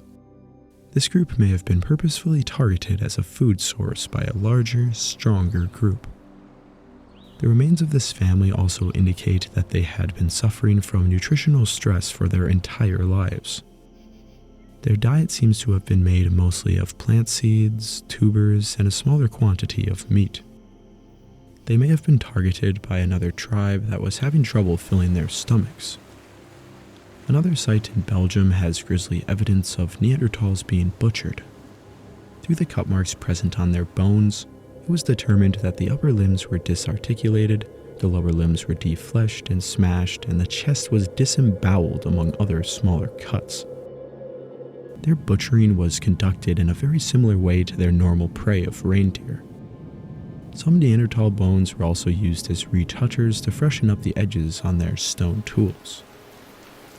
The aforementioned examples may be painting a picture that is not necessarily accurate. Neanderthals were expert butchers. If they were consuming other Neanderthals on a daily basis, we would see much fewer cut marks on these remains. Cannibalism would have been reserved mainly for starvation. When considering all of our Neanderthal remains, it is apparent that Neanderthals practiced cannibalism to a similar degree as our own species. To label them all as cannibals is as inaccurate as calling all Homo sapiens cannibals. Regardless of what they were eating, we know that they needed plenty of calories to survive. On average, Neanderthals were shorter than modern humans, though their stockier bodies required comparably more nutrition. Their shorter legs meant more steps, and deep snow would have been hard work to move through. Cold environments without highly tailored clothing would have used a lot of energy just to stay warm. Carrying equipment, babies, or injured friends would have been even more taxing. Larger brains, hearts, and digestive tracts would have passively burned a lot of energy, whether active or not. Between 3,500 to 5,000 calories would have been required daily. Contemporary hunter-gatherers living in similarly cold environments are known to eat over 3 kilograms or 6.5 pounds of meat each day. That is around 5,500 calories. Neanderthals living a similar lifestyle may have had to consume as much as 7,000 calories a day. Such a large amount of calories could have only have come from animal products. An average group of Neanderthals between 8 to 12 individuals would have needed 3 to 4 medium-sized animals such as deer or ibex a week just to survive. A larger kill such as a woolly rhino, bison, or aurochs could feed an average group for over 2 weeks. However, massive quantities of lean meat can actually lead to a form of malnutrition called protein poisoning. Many people get confused with the term protein poisoning because of the popularity of carnivorous diets. Protein poisoning does not occur from just eating meat. It occurs when almost all calories consumed come from protein in lean meat. The lack of other nutrients, specifically in lean meat, can lead to health problems such as dysentery and even starvation. In order to have a heavily animal-based diet, Neanderthals would have certainly needed to consume eyes, brains, tongue, fat, marrow, and other fatty organs. Fat in general is a very valuable resource in hunter-gatherer societies. Considering they heavily processed long bones and skulls, it appears they highly valued fat and marrow. Neanderthals may have even eaten the partially digested contents found in the stomachs of their prey as seen in contemporary hunter-gatherers. An important question about the diet of Neanderthals is what proportion of animal products did they eat in comparison to other foods such as plants or fungi. Plants would have certainly been an important part of the diet of Neanderthals, though we have to consider the limitation of plants as a whole. Many wild plants are not very calorically dense. They offer a wide array of nutrients, but Neanderthals would have typically been concerned with warding off starvation and not feeling marginally better. Edible plants also do not grow at high frequency during the winter, meaning that meat intake would have increased during these months. Nuts, moss, tree barks, and mushrooms would have been some of the few plants and fungi available during the winter. Dental tartar from Grote de Spy in Belgium indicated that the inhabitants had a diet including mouflon sheep, woolly rhinoceros, and mushrooms. During warmer interglacial periods, plants seem to have played a larger role in Neanderthal diets. Middle Eastern sites preserve the remains of charred nuts, including acorns, walnuts, pistachios, and hazel and pine nuts. Fruits including dates, figs, olives, and grapes can also be found. The large variety of plants found at these sites suggests that they had a knowledge of many plants and knew how to get to them. Neanderthal toothware supports the idea that the animal products were the primary source of nutrients. However, their wear is not like that of Arctic people who exclusively eat meat. It is more similar to populations with a relatively varied diet. The dental calculus of an individual from El Cedrone Cave had no evidence of large mammal DNA, but it did have evidence of pine bark, mushrooms, and moss. This discovery created claims of vegetarian Neanderthals all over the internet, though the truth is more complicated. The DNA found in the calculus matched mushrooms from the area, pine bark from East Asia, and a moss with little to no nutritional value. The moss and pine bark may have gotten into the test through contamination. The actual dental wear on the remains of this individual and others at El Cedrone suggest a varied diet including plants and animal products. The idea of a purely vegetarian Neanderthal seems to be a product of our modern imagination rather than a reflection of reality. When considering Neanderthal diets, we must also consider how the food was actually prepared. As already mentioned, cooking food breaks it down and thus increases its nutritional value along with other benefits. But how was meat actually cooked? Roasting meat on skewers would have been a good way to quickly cook up a piece of meat. A stick from the Schöningen site even appears to have been used for that exact purpose. The problem with roasting a piece of meat over the fire is that precious calories are dripped into the coals and the meat may still remain quite tough. Other methods such as making stews or baking by throwing a large piece of meat directly on the coals and then burying it would have provided more calories. It is easy to bury meat in a fire and to let it cook, but creating some kind of stew or soup is much harder. It requires a waterproof container that can also withstand a lot of heat. Rocks heated in the center of a fire can be placed into any container of water to boil it. A bark bowl, animal stomach, or skull could have been used for this purpose. There was even a rock structure from Abric Romani that may have been used as a container to boil liquids. A hole in the rock capable of being filled with a liquid is located right next to a high quantity of hearths. It may have been used to boil stews or steam meat. Plant remains from other sites also appear to have been cooked. Along with caloric staples, Neanderthals may have seasoned their food with wild herbs. In the calculus of a Neanderthal from El Cedron Cave, researchers found chamomile and yarrow. Neither of these plants have any nutritional value, though they do have strong flavors. They may have been used to add flavor to their food, though they may have also been used as a form of medicine. Besides immediate use, we must also consider how Neanderthals would have stored perishable goods such as meat or even some plants.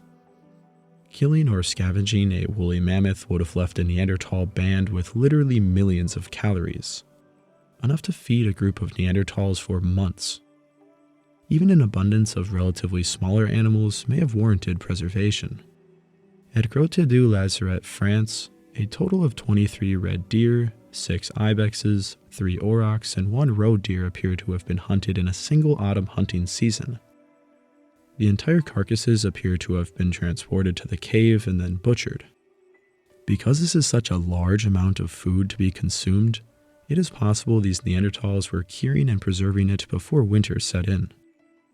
Curing meat could have been accomplished in a few ways. Meat can simply be air-dried in the right conditions to preserve it. Neanderthals could have simply hung their meat over a fire, which is a very effective way to preserve it. Salt may have been used, but it is hard to come across in significant quantities in many places. If it was cold enough outside, meat of course could have just been frozen.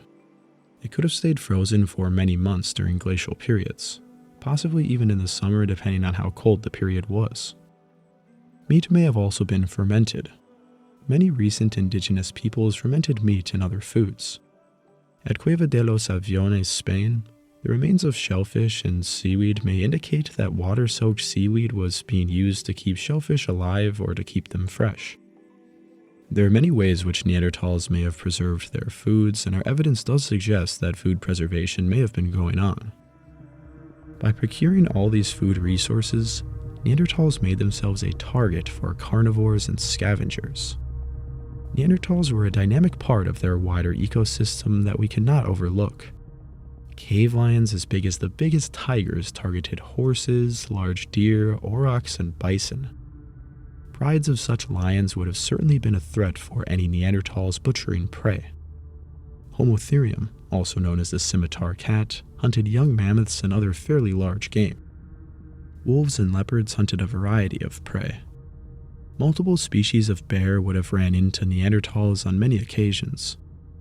Bears may have attempted to steal carcasses from Neanderthals or even target individuals. Bears in general do not typically target humans as a food source, though surprise encounters or defensive mothers often trigger attacks. The massive cave bear stood 3.5 meters or nearly 12 feet tall. They also weighed up to 1,000 kilograms or 2,200 pounds. As their name suggests, they would have competed with Neanderthals over cave space. Other bears like the brown bear and the steppe bear also occupied caves. Bears are vulnerable while hibernating and may have actually been more of a food source than a competitor in the winter. Some remains even indicate that bear hunts may have been a cultural practice among some groups. Another predator that Neanderthals would have frequently ran into were cave hyenas. Neanderthals and cave hyenas had very similar niches, though they may have exemplified niche differentiation. Though going after the same prey and living in similar places, they may have actively avoided each other. Animal remains from Neanderthal caves indicate that they targeted prime individuals while hyenas hunted weaker and younger prey. Nonetheless, hyenas are often known to steal kills from other animals with intimidation tactics. Remains of Neanderthals even indicate that they were either preyed upon or scavenged by these powerful beasts from time to time. With a world full of hungry beasts, Neanderthals certainly had to deal with violent confrontations. Camaros 2016 looked at 124 Neanderthal specimens and analyzed the source of their skeletal trauma. 36% were victims of bear attacks, 21% were attacked by big cats, and 17% had evidence of wolf attacks. Interestingly, none of this sample were victims of hyenas, though other Neanderthals certainly were. These conflicts may have happened for a number of reasons, and many likely involved carcasses. With such stiff competition, Neanderthals certainly had ways to defend their kills. They likely engaged in intimidation tactics such as yelling, arm waving, and stone throwing. It is possible that they even lured carnivores to their kill sites to also target as prey.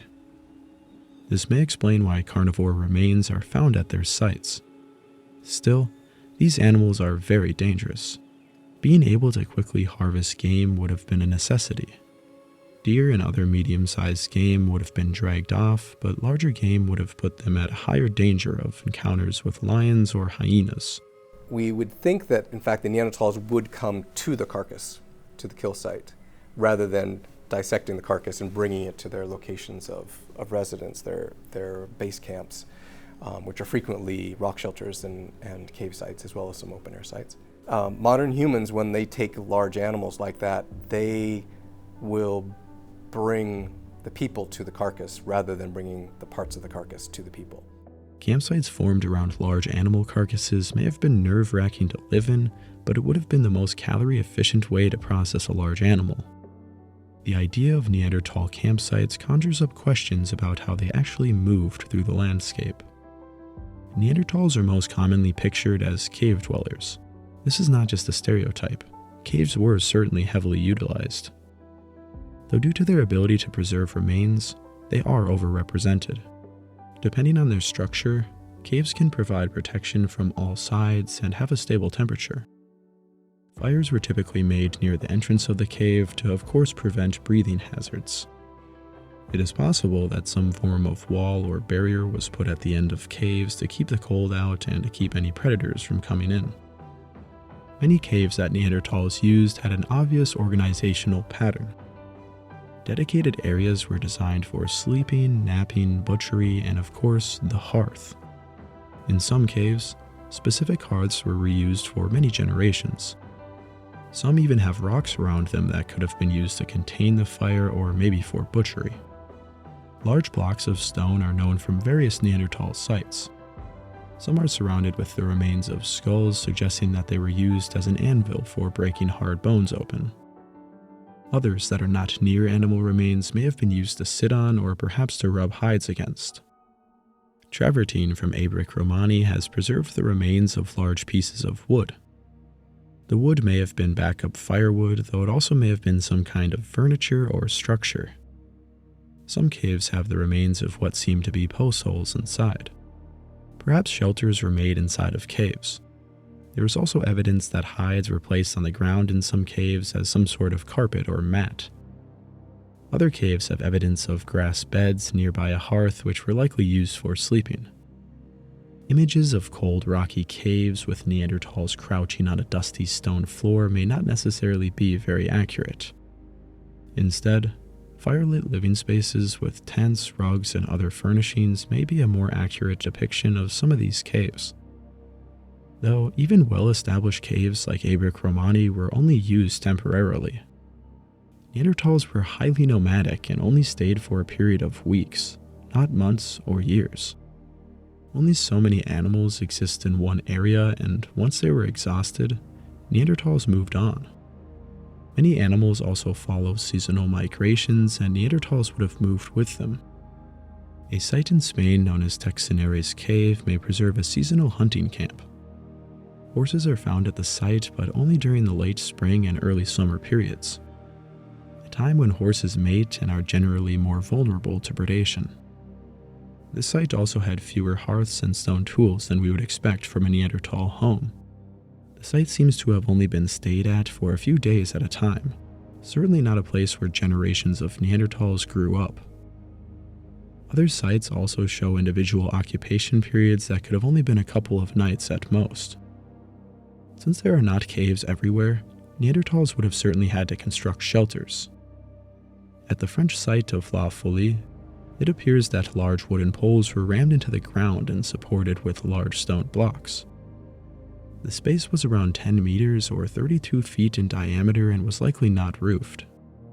Perhaps thin sticks were woven between the large poles to create a wall to protect from wind and predators. Within the structure, there is evidence of different areas of activity, including a butchery station, leatherworking area, flint knapping space, and a bedding area. Even though they had to invest a lot of time making this structure, they only seem to have stayed for a few weeks at most. At another site in Ukraine, a ring-shaped structure made of mammoth bones was found. It was 7 by 10 meters or 23 by 33 feet. It contained hearths, a crafting area, and a cooking area. This structure is similar to later modern humans from the Russian plains. With little wood to go around, mammoth bones were some of their only building materials. It is unlikely that all of these mammoths were directly hunted, but some of them likely were. Neanderthals likely created many small shelters across their broad landscape that would not necessarily preserve any evidence in the fossil record. A simple shelter made of sticks and shrubs would not leave much evidence. Portable shelters such as teepees or hide tents may have been made. However, the large teepees that were made by the Plains Indians required horses and dogs to be moved efficiently. Since Neanderthals had neither of these animals at their will, their portable shelters would have been limited in size. Neanderthals seem to have moved across their landscape in yearly cycles from one shelter to another.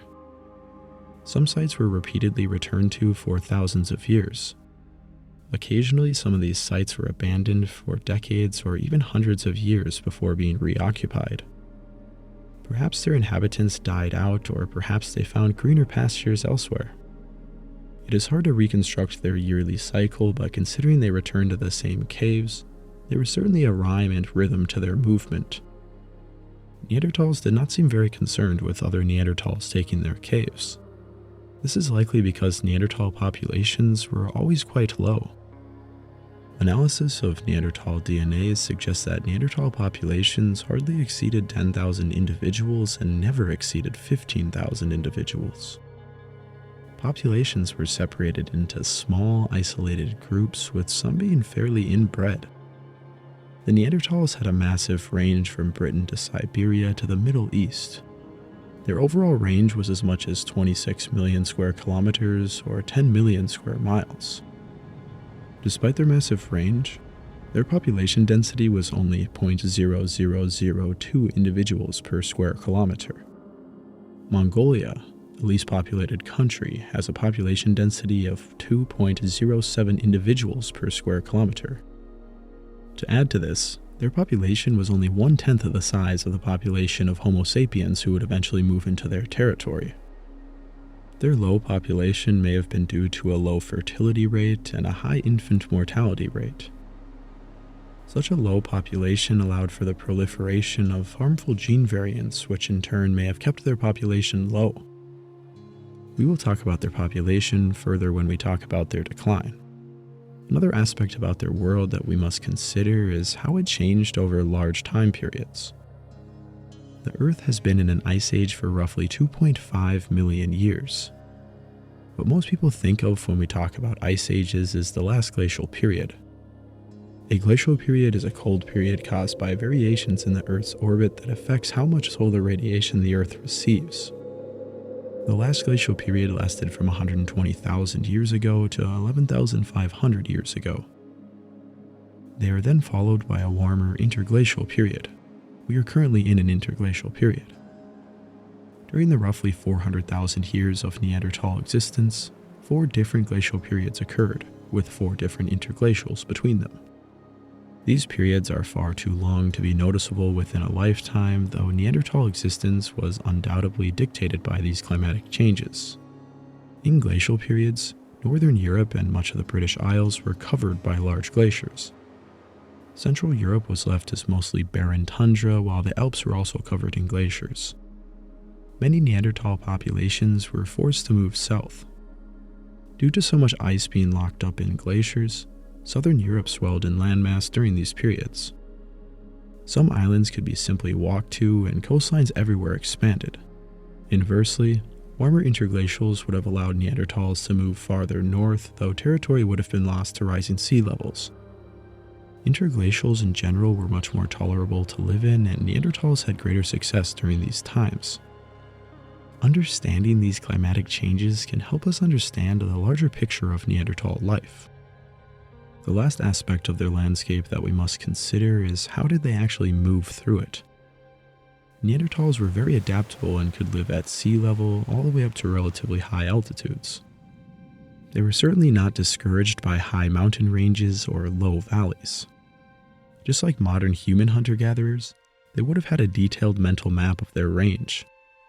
They would have been able to navigate many miles based on familiar landscapes and perhaps the stars. Stars must have been a thing of wonder for these people. Perhaps a symbolic meaning was attached, or maybe they were even seen in a more practical light. Regardless, we know that they would have been very familiar with them, and navigation is a possibility.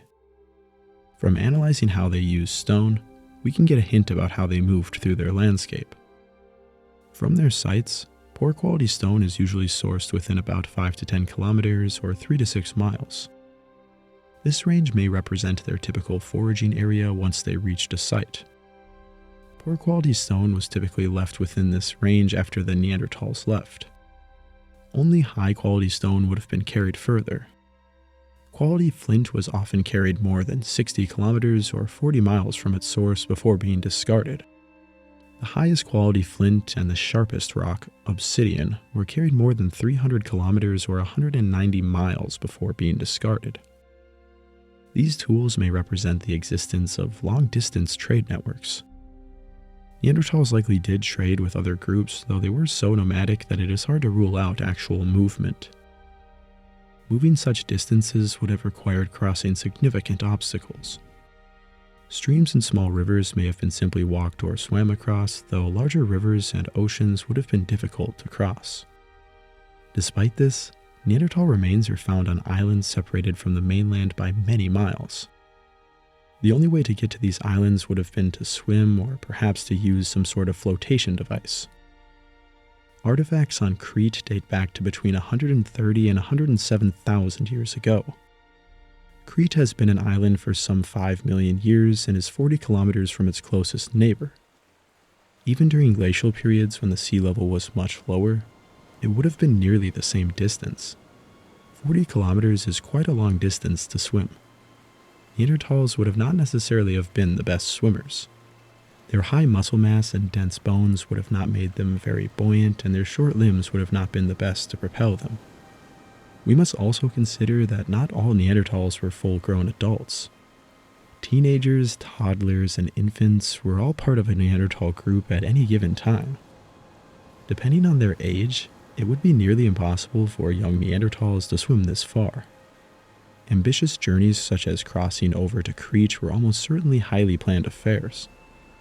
Some type of flotation device may have been necessary. Buoyant logs may have been held onto while children sat atop them. More complex constructions may have certainly been used considering their crafting ability. However, an above-water boat is unlikely considering how challenging they can be to make. A dugout canoe would have been extremely labor-intensive, though some type of reed boat could have been made. Other islands also show evidence of long-distance travel over the Mediterranean. Zakynthos and Cephalonia also have artifacts older than 100,000 years.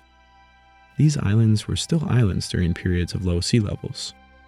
Other islands in the Mediterranean may have also been inhabited, and others do have artifacts present on them. Even the Strait of Gibraltar may have been crossed. If they really did cross the seas, their ability to engineer boats and navigate through open waters would speak volumes to their advanced cognitive and technical skills. Considering their world was quite lonely, we must consider what their social lives were like. First, we must consider the lives of pregnant women. Giving birth would have been about as dangerous as it is for modern humans. Neanderthal infants were born with a brain volume of about 400 cubic centimeters. Similar to modern human babies, though their skeletons were much more robust.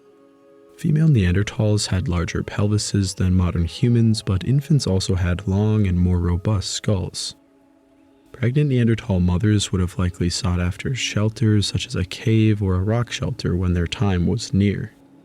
Since most Neanderthals seem to have been born in the spring, they may have planned to give birth at certain locations. Friends, parents, and even grandmothers may have assisted in the birthing process. If a Neanderthal and their mother were lucky enough to survive birth, they would have been breastfed for up to 2.5 years. This is similar to modern hunter-gatherers. An extra 500 calories on average would have been needed for Neanderthal mothers to feed their infants. Based on living people, an estimated 1 in 2,000 Neanderthals would have been born intersex. A low number, but statistically significant considering their population size. These individuals are almost ubiquitously accepted across hunter-gatherer societies as another set of hands, and their actual role in society varies. Considering these individuals certainly existed, it is interesting to imagine how they would have fit into the Neanderthal social structure. Due to a high level of ailments at a young age, it appears that young Neanderthals were immediately put to work helping the group. Both male and female Neanderthal children show a similar rate of a highly active life. They would have had many skills to learn, many of which were physically exhausting, such as working hides, though a childhood with toys and plenty of laughter is not out of the question. Young chimpanzee females are known to carry around objects to mimic infants. Young Neanderthal girls may have also played with some sort of makeshift dolls. Both sexes may have been given their own stone tools to play with at a young age. As men and women matured, their tasks would have diverged. Tooth wear patterns in Neanderthals differ from men and women. Women seem to have commonly used their teeth for carrying things around, while men have more wear on their upper teeth. We do not know exactly what they were doing, though it is clear that there was a sexual division of labor. Though the typical picture of men hunting large game while women foraged harmless berries does not seem to be true. First of all, this idea is not really even true for modern human populations. Across hunter-gatherer societies, women often hunt small game and even sometimes medium to large game. Neanderthal women were stocky and strong and would have certainly been capable of hunting. Though based on hunter-gatherer societies, the larger the prey and the farther away it is has a direct correlation to a higher proportion of male hunters. Neanderthal women may have not taken part in some of the larger, more dangerous hunts, but they were still certainly getting injuries from dangerous animals. Some hunts undoubtedly included men and women. Another question we must ask regarding Neanderthal relationships is what their sexual relationships were like. It is of course a very difficult question to ask with the remains that we have. Funny enough, a way to test this comes from finger length ratios. It is thought that finger length ratios are affected by androgens such as testosterone in the womb. High levels of hormones increase the length of the fourth finger in comparison to the second finger. Neanderthal finger ratios were lower than most populations of living humans. This means that males were likely very competitive for mates and more promiscuous than modern humans. They may have formed more polygamous relationships than modern contemporary hunter-gatherers, though of course take this with a grain of salt. Due to their relatively similar rates of sexual dimorphism as modern humans, they probably commonly had pair-bonded sexual relationships. And these relationships were likely even same-sex from time to time. Same-sex relationships are quite common across the animal kingdom and have been reported in every species of great ape. There is no doubt that this would have been the same for Neanderthals. Beyond thinking about individuals, we must think about the larger Neanderthal community. Their group sizes averaged between 10 to 30 individuals. Smaller groups seem to have splintered off for specialized hunting and gathering tasks. Some sites show only 3 individuals stayed for short periods. The previously mentioned family that was cannibalized at El Cedrón has told us a lot about Neanderthal family organization. 7 of the 13 individuals, of which 6 were men, share the same mtDNA haplotype. 3 of the 4 adult females have different mtDNA lineages. This suggests that the men were all closely related while the women were from an outside group. This group likely practiced patriarchality, meaning that the women moved to the male's group instead of vice versa. though we must be careful when coming to any concrete conclusions. Other groups may have had much different customs or organizations. Neanderthal groups were likely part of a larger network of similar groups. In order to avoid interbreeding, this larger network would have had to be around 500 individuals.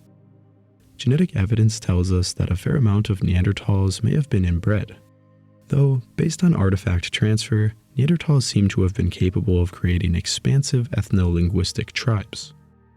Many tribes in a region may have been able to directly communicate through a similar language. Due to their technical and cultural complexity, it is reasonable to assume that some kind of language was spoken. They had language. Their language, in terms of their speech, was slightly different from ours, but we don't have any reason nowadays to assume that, in fact, the language was so different that it could not have performed like a grammatical language. A fairly complicated language was likely necessary to navigate their complex world. The hyoid bone is a small bone at the front of the neck which is used to support the tongue and is very important for speech. A Neanderthal hyoid bone found in Israel is nearly identical to the hyoid of a modern human. Some have claimed that Neanderthals would have had high-pitched, squeaky voices. However, multiple studies on the morphology of the Neanderthal vocal apparatus prove that they could produce a similar range of sounds as modern humans. Neanderthals' ear bones also suggest that they were capable of hearing a similar range of sounds.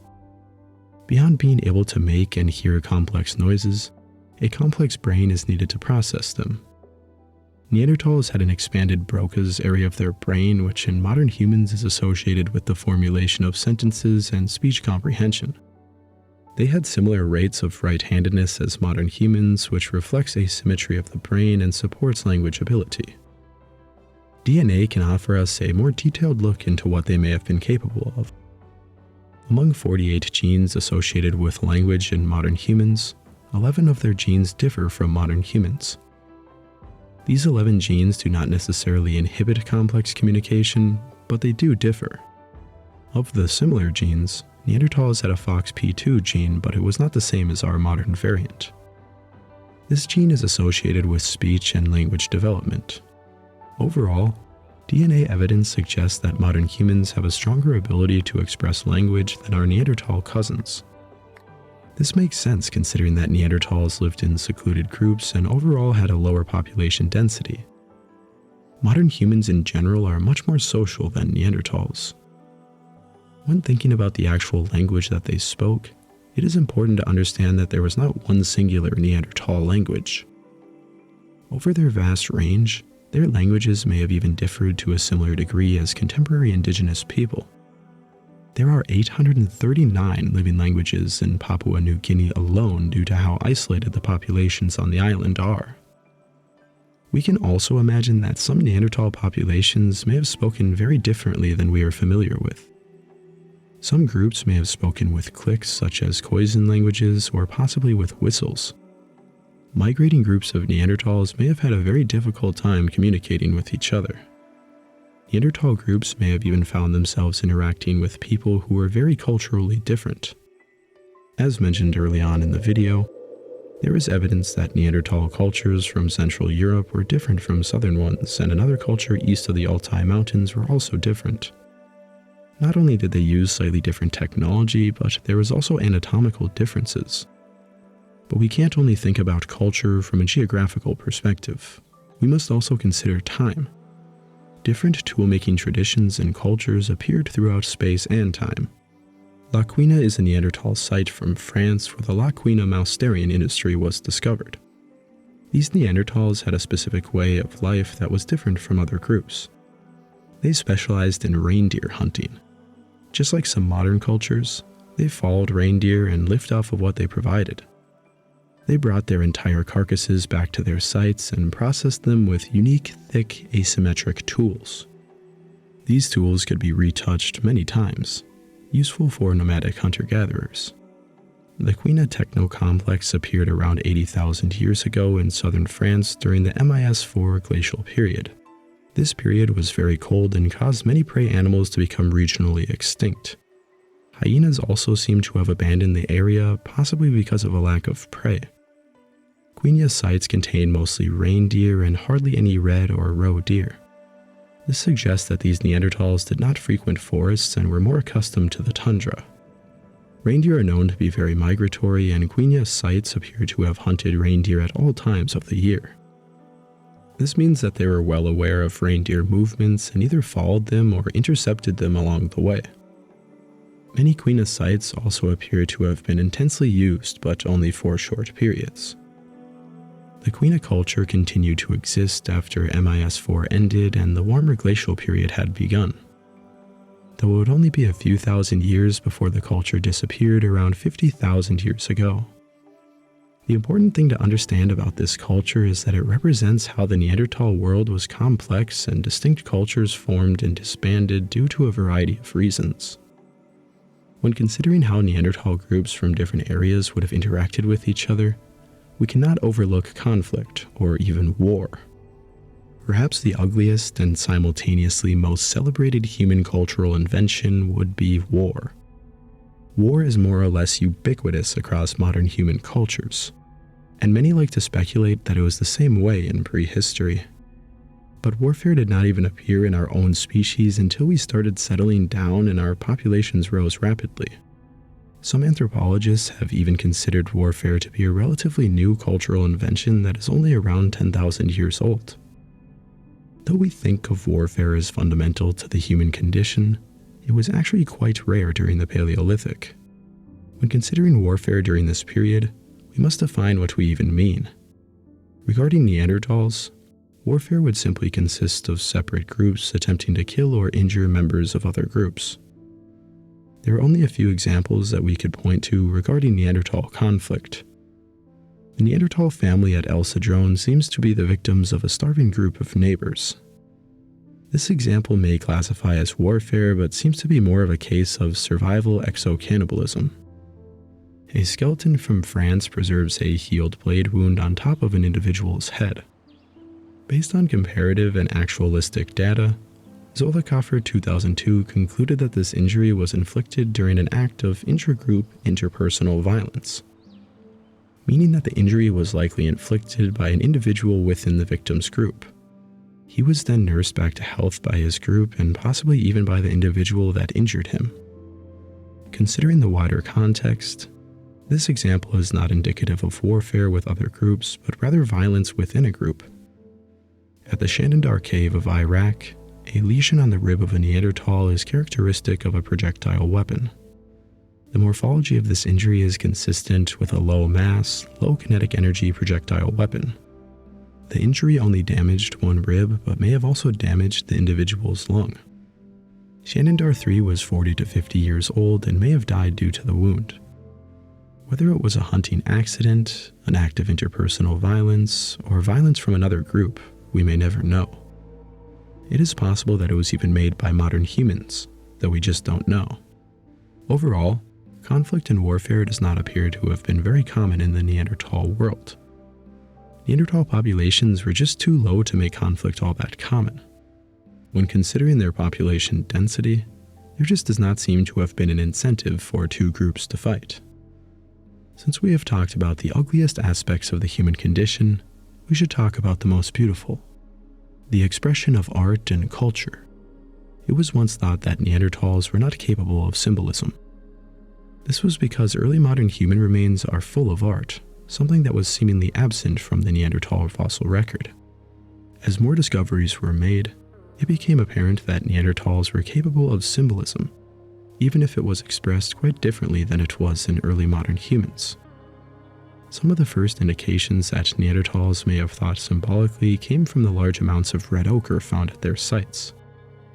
Red ochre is a term that describes various kinds of iron oxide pigments which can be a variety of warm colors. It is still used today across many cultures as a pigment and a medicine, and it was widely used throughout prehistory. Neanderthals used red ochre over 200,000 years ago, around the same time that our own species began to use it. Identifying how Neanderthals used this material is quite complicated. If they used it to paint themselves, we will never know. The Himba people of Namibia use a combination of ochre and fat to create a paste. This paste is then spread across their skin and hair to protect themselves from the harsh desert climate. They also use it as a mosquito repellent during initiation ceremonies and during funerals. Other cultures have been known to use it to tan hides or even for food preservation. Neanderthals may have been using it in many of the same ways. They may have also used it to paint their clothes or perishable goods, both of which would not preserve well in the fossil record. Though analysis of pigments from a site in France suggests that they were applied to soft materials such as hides or even human skin. Hides may have been dyed brilliant shades of orange and red for ritualistic events or even just for daily life. Red ochre and other pigments are also found on some objects. A geode from Romania was coated with red ochre. The strange object was brought back to a cave and painted on every surface. Other containers from the same site made of stalagmites appear to have been used as mixing containers. The geode had no practical use, but nevertheless it was carried back to the cave and covered in paint. Other objects that may have been pendants were painted with pigments. A fossil sea snail shell that may have been painted red was transported over 100 kilometers or 62 miles to a Neanderthal site. Other shells from Spain dating over 115,000 years ago were perforated and painted with black, red, and yellow pigments. The shells are naturally vibrant on one side, and they may have been painted to make them colorful on both sides. Considering they have holes present in them, they may have been strung together to make a necklace. Other evidence of necklaces exists. Perhaps the most interesting evidence comes from the Krpina site of Croatia. Here, 130,000-year-old eagle talons appear to have been strung into a necklace. 8 of these talons were excavated together. The necklace would have taken 3 to 4 eagles to create. It is unlikely that all of these eagles were simply found deceased. Deep notches and smooth cut marks present on the base of the talons would have helped string them together. Recent analysis showed evidence of a fiber still present on one of the talons, which may be a remnant of the leather or sinew that once held it together. Some of the talons even have evidence that red, yellow, and black pigments were applied to them. This evidence may be the earliest evidence of jewelry in Europe. It may also be evidence that Neanderthals had a symbolic culture long before contact with modern humans. There is evidence of another eagle talon necklace from Spain dating to 39,000 years ago, though it could have been made by modern humans. Talons are known in other sites as well as the wings of eagles.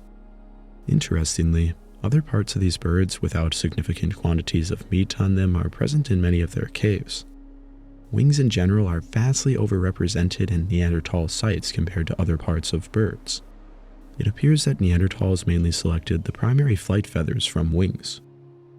These feathers do not appear to have any practical purpose. They do not provide any warmth, and they are not useful in stabilizing a projectile due to the size of Neanderthal spears.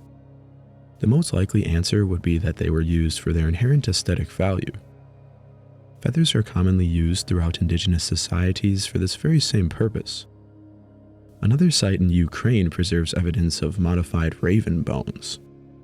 17 of the bones were decorated with intentional equidistant marks. The reasoning behind this is of course enigmatic. They could have been made to count, to aid in the grip of the bone, or for some aesthetic purpose. Either way, this is further evidence of bird bones being interacted with in a way that does not have a survivalistic explanation.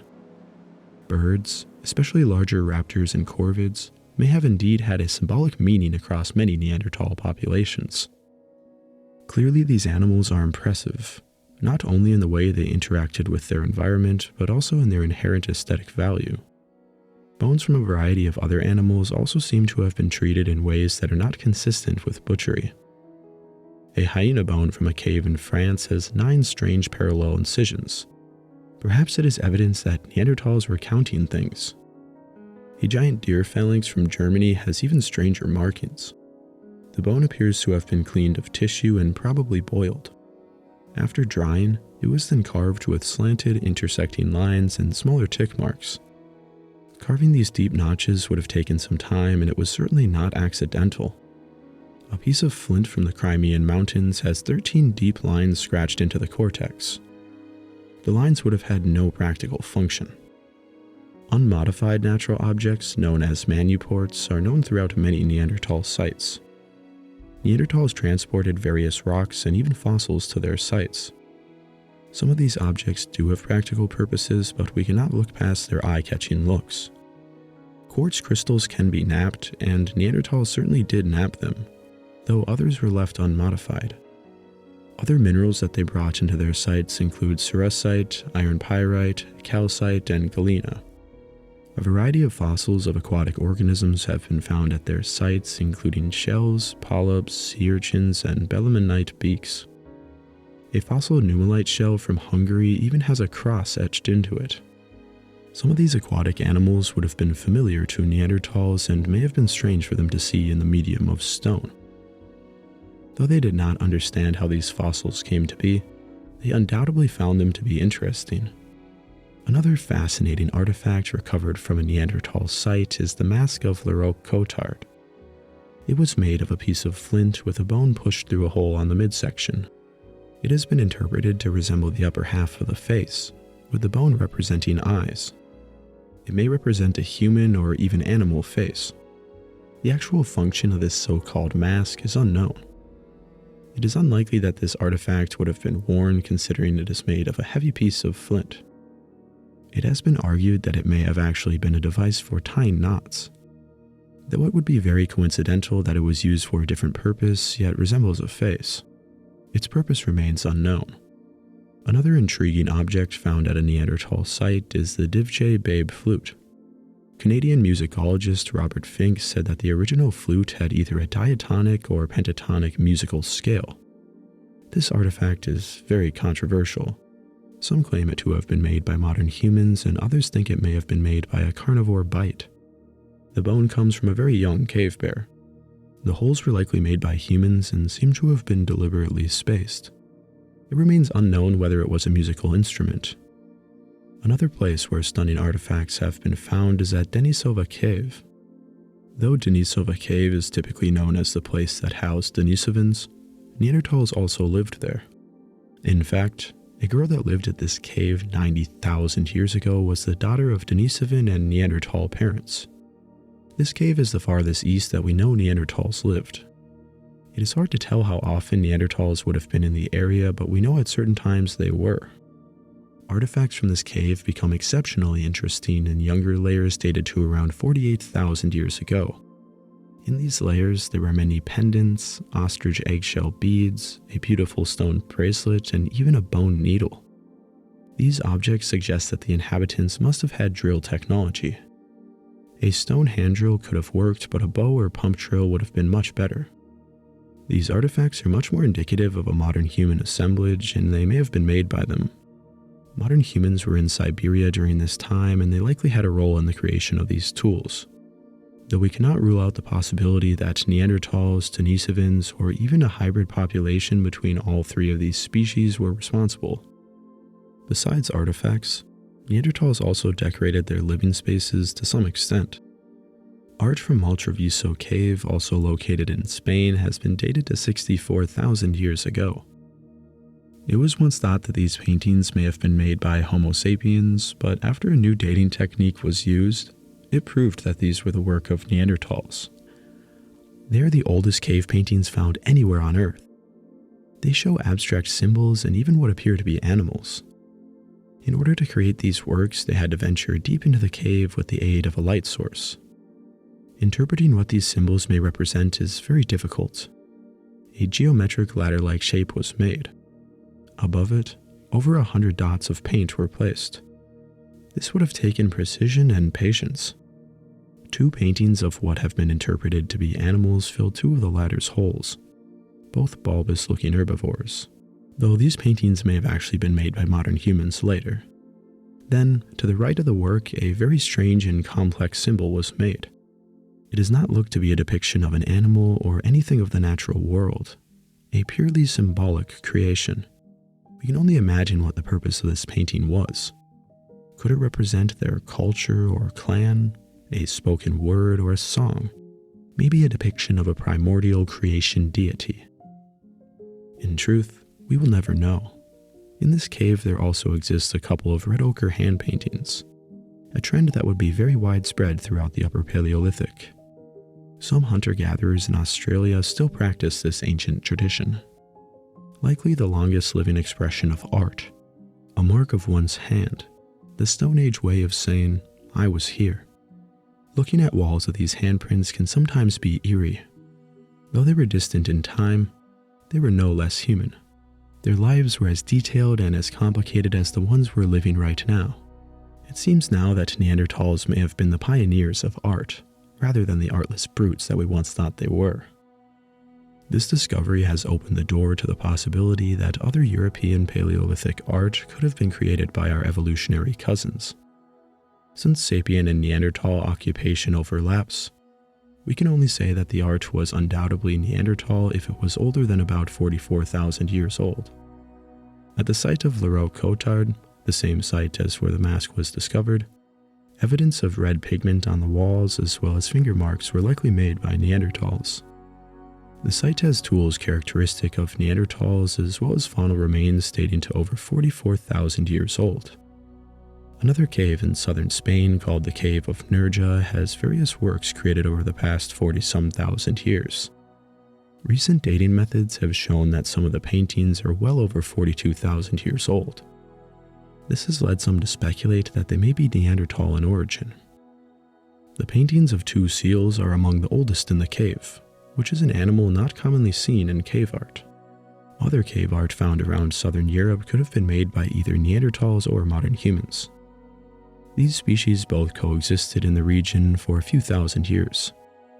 At Gorham's Cave, Gibraltar, scratch marks on the floor have been interpreted as art. 13 intersecting lines were scratched deep into the stone over 40,000 years ago. It would have required an estimated 200 to 300 scratches to produce this pattern. Such a structure had no practical use, perhaps a mark of property or a careless doodle. A far stranger site was discovered within the French cave of Bruniquel. 300 meters or nearly 1,000 feet down, a bizarre arrangement of stalagmites was found. Over 400 of these stalagmites were broken off and placed into two main rings. The larger ring has a diameter of about 5 meters or 16 feet. Two piles of stalagmites made by 4 distinct layers sit within the larger circle. Evidence of fire was found on multiple points of the structure. Around a quarter of the stalagmites were burned. The floor of the cave is covered in flowstone, but beneath it are other hearths. It seems that the site may have been visited repeatedly for at least hundreds of years. The total weight of the stalagmites moved is over 2 tons. It would have taken hours to build, likely over multiple sessions. Artificial light would have been needed to see, perhaps a torch or possibly the fires on the structure. When looking at the bigger picture of the site, it appears that it was some kind of ritual or sacred cave. Why would a group of Neanderthals spend hours deep underground choking on smoke, working on a seemingly pointless structure? Some have claimed that it may have been a sort of shelter. Perhaps the stalagmites were used to anchor a tent of some sort. However, the structure was so deep underground that it would have been impractical to live in. Starting a fire for cooking or warmth would have choked the inhabitants with smoke. Fires were also had within the structure and on the walls. This contradicts the idea that the stalagmites supported some kind of tent or pole. Furthermore, there is no lithic or butchery waste. There are some bones, but they could have been fuel for a fire just as much as a snack. The structure is dated to 174,000 years ago and is the only monumental stone structure ever made by the Neanderthals. Modern humans around the world made large megalithic structures, often for spiritual reasons, and Bruniquel may be the Neanderthals' take on the same impulses. Though it is easy to think of Neanderthals as busy hunter-gatherers with little time to think abstractly, the reality is that they were human and had complicated emotions and ideas. Attaching words such as religion or spiritual to Neanderthals can be contentious. Even doing so to early modern humans is a tricky affair. But there are even examples of chimpanzees' symbolic or ritual behaviors such as so-called sacred trees or reacting strangely in the face of storms or wildfires. These behaviors may be the most primitive predecessors to our modern religions and rituals. Though we cannot pin down any classification of shamanism or animism, we can imagine that they would have had similar impulses to act based on existential thoughts. In the early 1900s, the cave of Drachenloch in Switzerland was excavated. The cave was full of bare bones, which was not very surprising considering it was used as a den. But the bones appeared to be arranged in very strange ways. Low stone walls next to the cave walls seemed to hold back bare long bones and complete skulls. One skull even had a shin bone stuck between its cheekbone. Elsewhere in the cave, 6 chests or boxes made of sandstone contained bare bones. One contained bear skulls and was covered with a limestone slab. Workmen then reportedly dismantled much of the site before it could be photographed, and only sketches remained. The discovery and rumors associated with the cave immediately caused speculation that it was used as a ritual center for some sort of cave bear cult. The romantic idea quickly caught on, though some were still skeptical. The cave was excavated hastily by workmen who were only supervised by archaeologist Emil Bachler for part of the time. They discovered the skull with the long bone through it and some of the chests without any professional present. No photos of the chests were taken, and our only evidence comes from what Bachler says he found. The men who saw these chests in their resting state do not even agree what they saw, and as time went by, their accounts changed. Field notes from one man say that the structures may not even be man-made and may just be accumulations of fallen rocks. He also made no mention of stone chests, but rather cavities in the floor with bones covered up by limestone slabs. Such an accumulation could certainly be the work of nature and not the hands of a cultist. Bachler's account is undeniably flawed. Unfortunately, we will never really know because the site has been so badly damaged. This example is important because it displays the danger of placing our own preconceived notions on remains that we may not fully understand.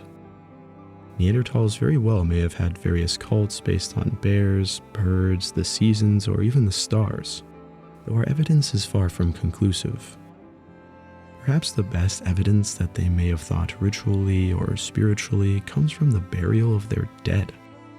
Neanderthals did bury their dead, this much we can say for certain, though we do not know if their burials were symbolic funerals or just some form of predator prevention. From a practical standpoint, burying a dead member of your group prevents attracting dangerous animals. It can also prevent the spread of dangerous diseases or even just an unpleasant smell.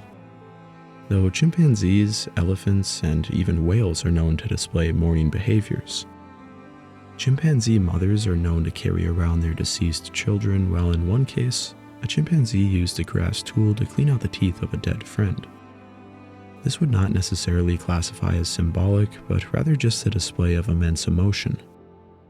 There is no doubt that a Neanderthal would have mourned the loss of a loved one, but we must look for further evidence of symbolism.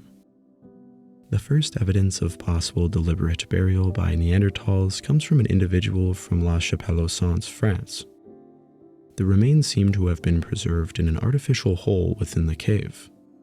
Further evidence emerged from excavations in the 1950s and 60s. The cave yielded the remains of 10 Neanderthals, including one dubbed Shenandoah 4, which was found with clumps of pollen. This suggested that the body had been deliberately placed in a grave and a variety of flowers were scattered on it. Interestingly, some of the flowers may have medicinal properties. This led some to believe that the individual may have been a shaman or a healer. The finding was one of several lines of evidence that has led to a reassessment of Neanderthals as highly intelligent and social people. The idea of burial has been controversial, and the idea that flowers were placed on the graves seemed even more unlikely. Flowers may have just grown nearby or been blown in with sediments, and some rodents are known to deposit various plants in caves. Deliberate placement of flowers remains a possibility, though rodent remains within the deposit are a more likely explanation.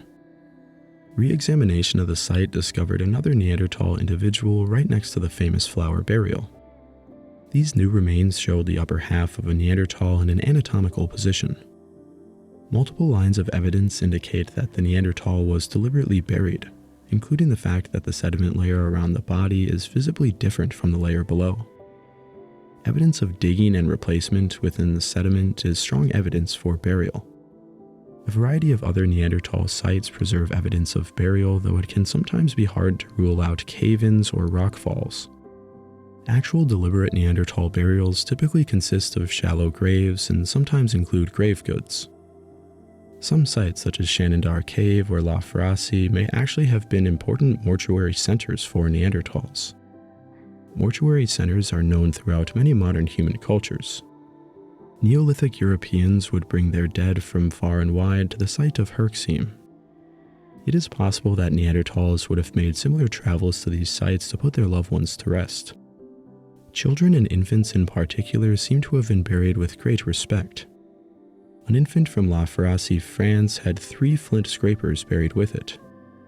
Its head was also left higher than the rest of the skeleton, perhaps indicating that Neanderthals deliberately piled sediment to raise the head. At Amud Cave, Israel, a child is clearly associated with a red deer jaw, while the other remains of this animal are absent or pulverized. At Dedaraya Cave in Syria, 2 infants were buried. One of them was buried laying on its back with a stone slab next to its head and a triangular piece of flint on its chest. The other was associated with faunal remains and over 100 pieces of knapped stone. At the site of Teshiktash in Uzbekistan, a child was placed in a circle of ibex horns with a slab of limestone to support its head. Finally, at the site of Kilkoba in Ukraine, a child was buried with a flint flake with etchings on it. This is the same flake that we talked about earlier. Considering that almost any parent would have been devastated by the loss of their child, it makes sense that deceased infants were treated with so much respect. The association with grave goods at infant graves is indicative of a deeper symbolic meaning. There very well may have been a ritual being performed at these burials. Once again, we must be careful not to apply our modern ideas of spirituality or religion on these people. Though, at a human level, we can relate to their feeling of loss. These people loved each other, and even after death, they had residual feelings that compelled them to bury their dead and sometimes leave them with valuable goods.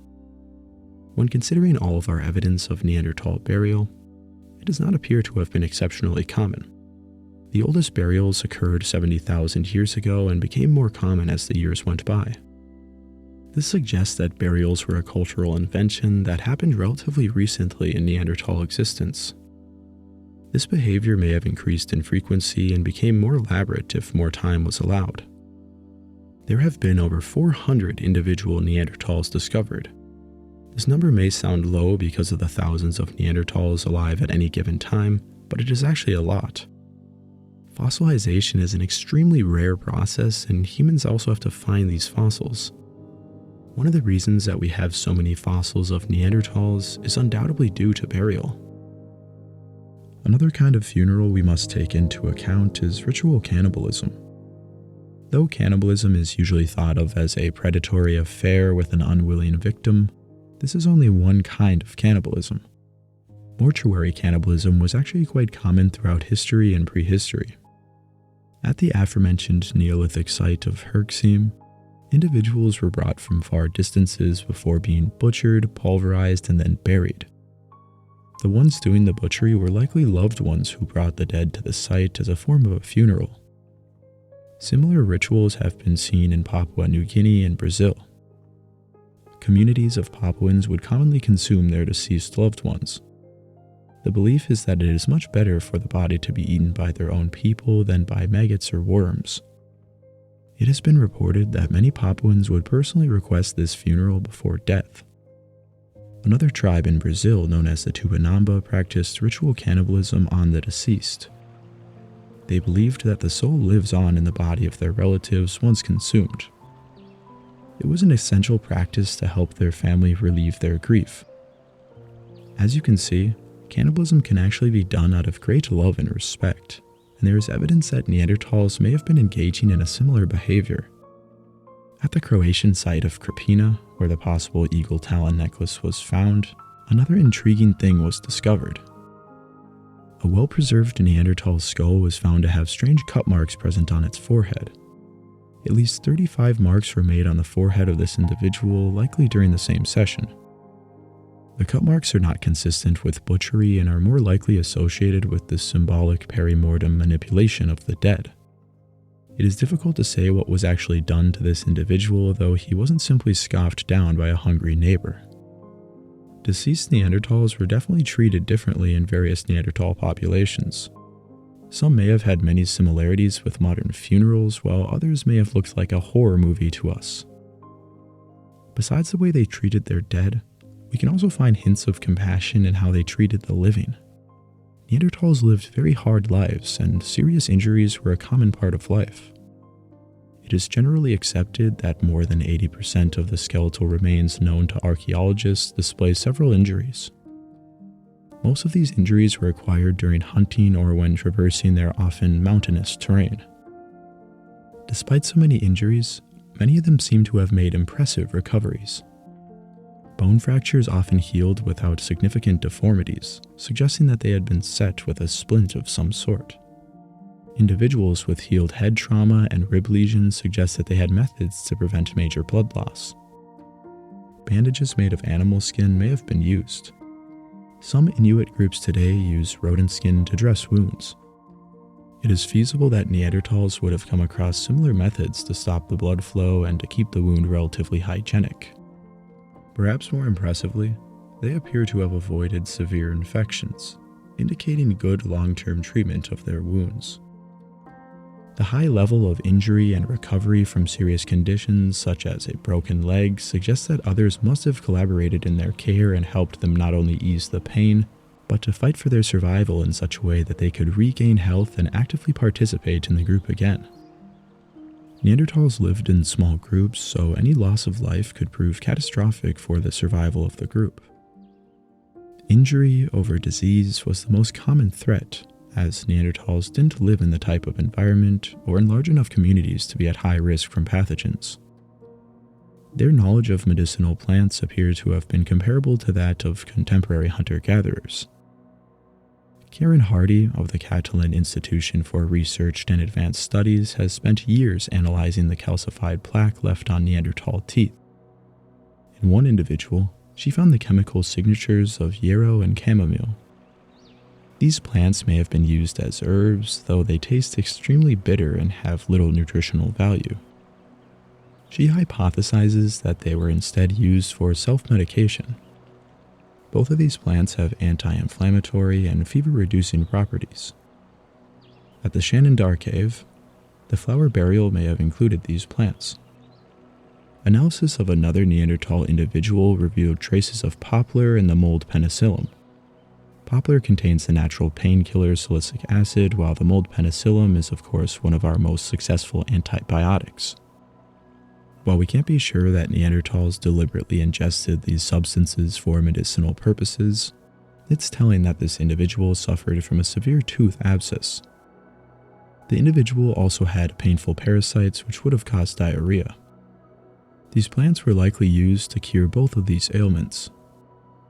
Many have speculated that early humans and other species such as Neanderthals may have used psychoactive drugs for a variety of reasons.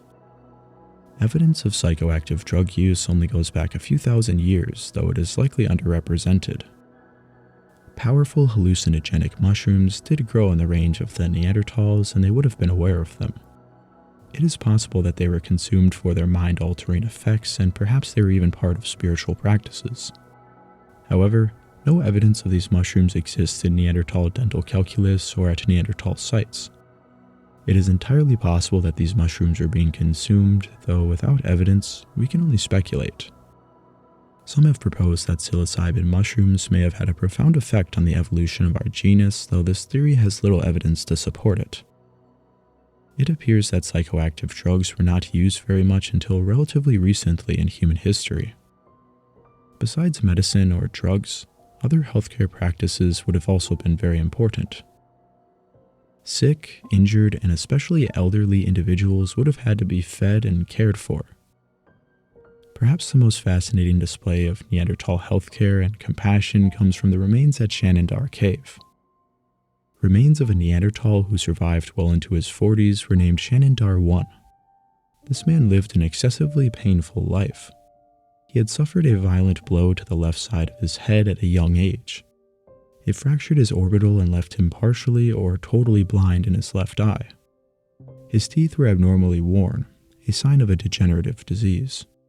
He also suffered from severe hearing loss, which left him partially deaf in one ear and likely completely deaf in the other.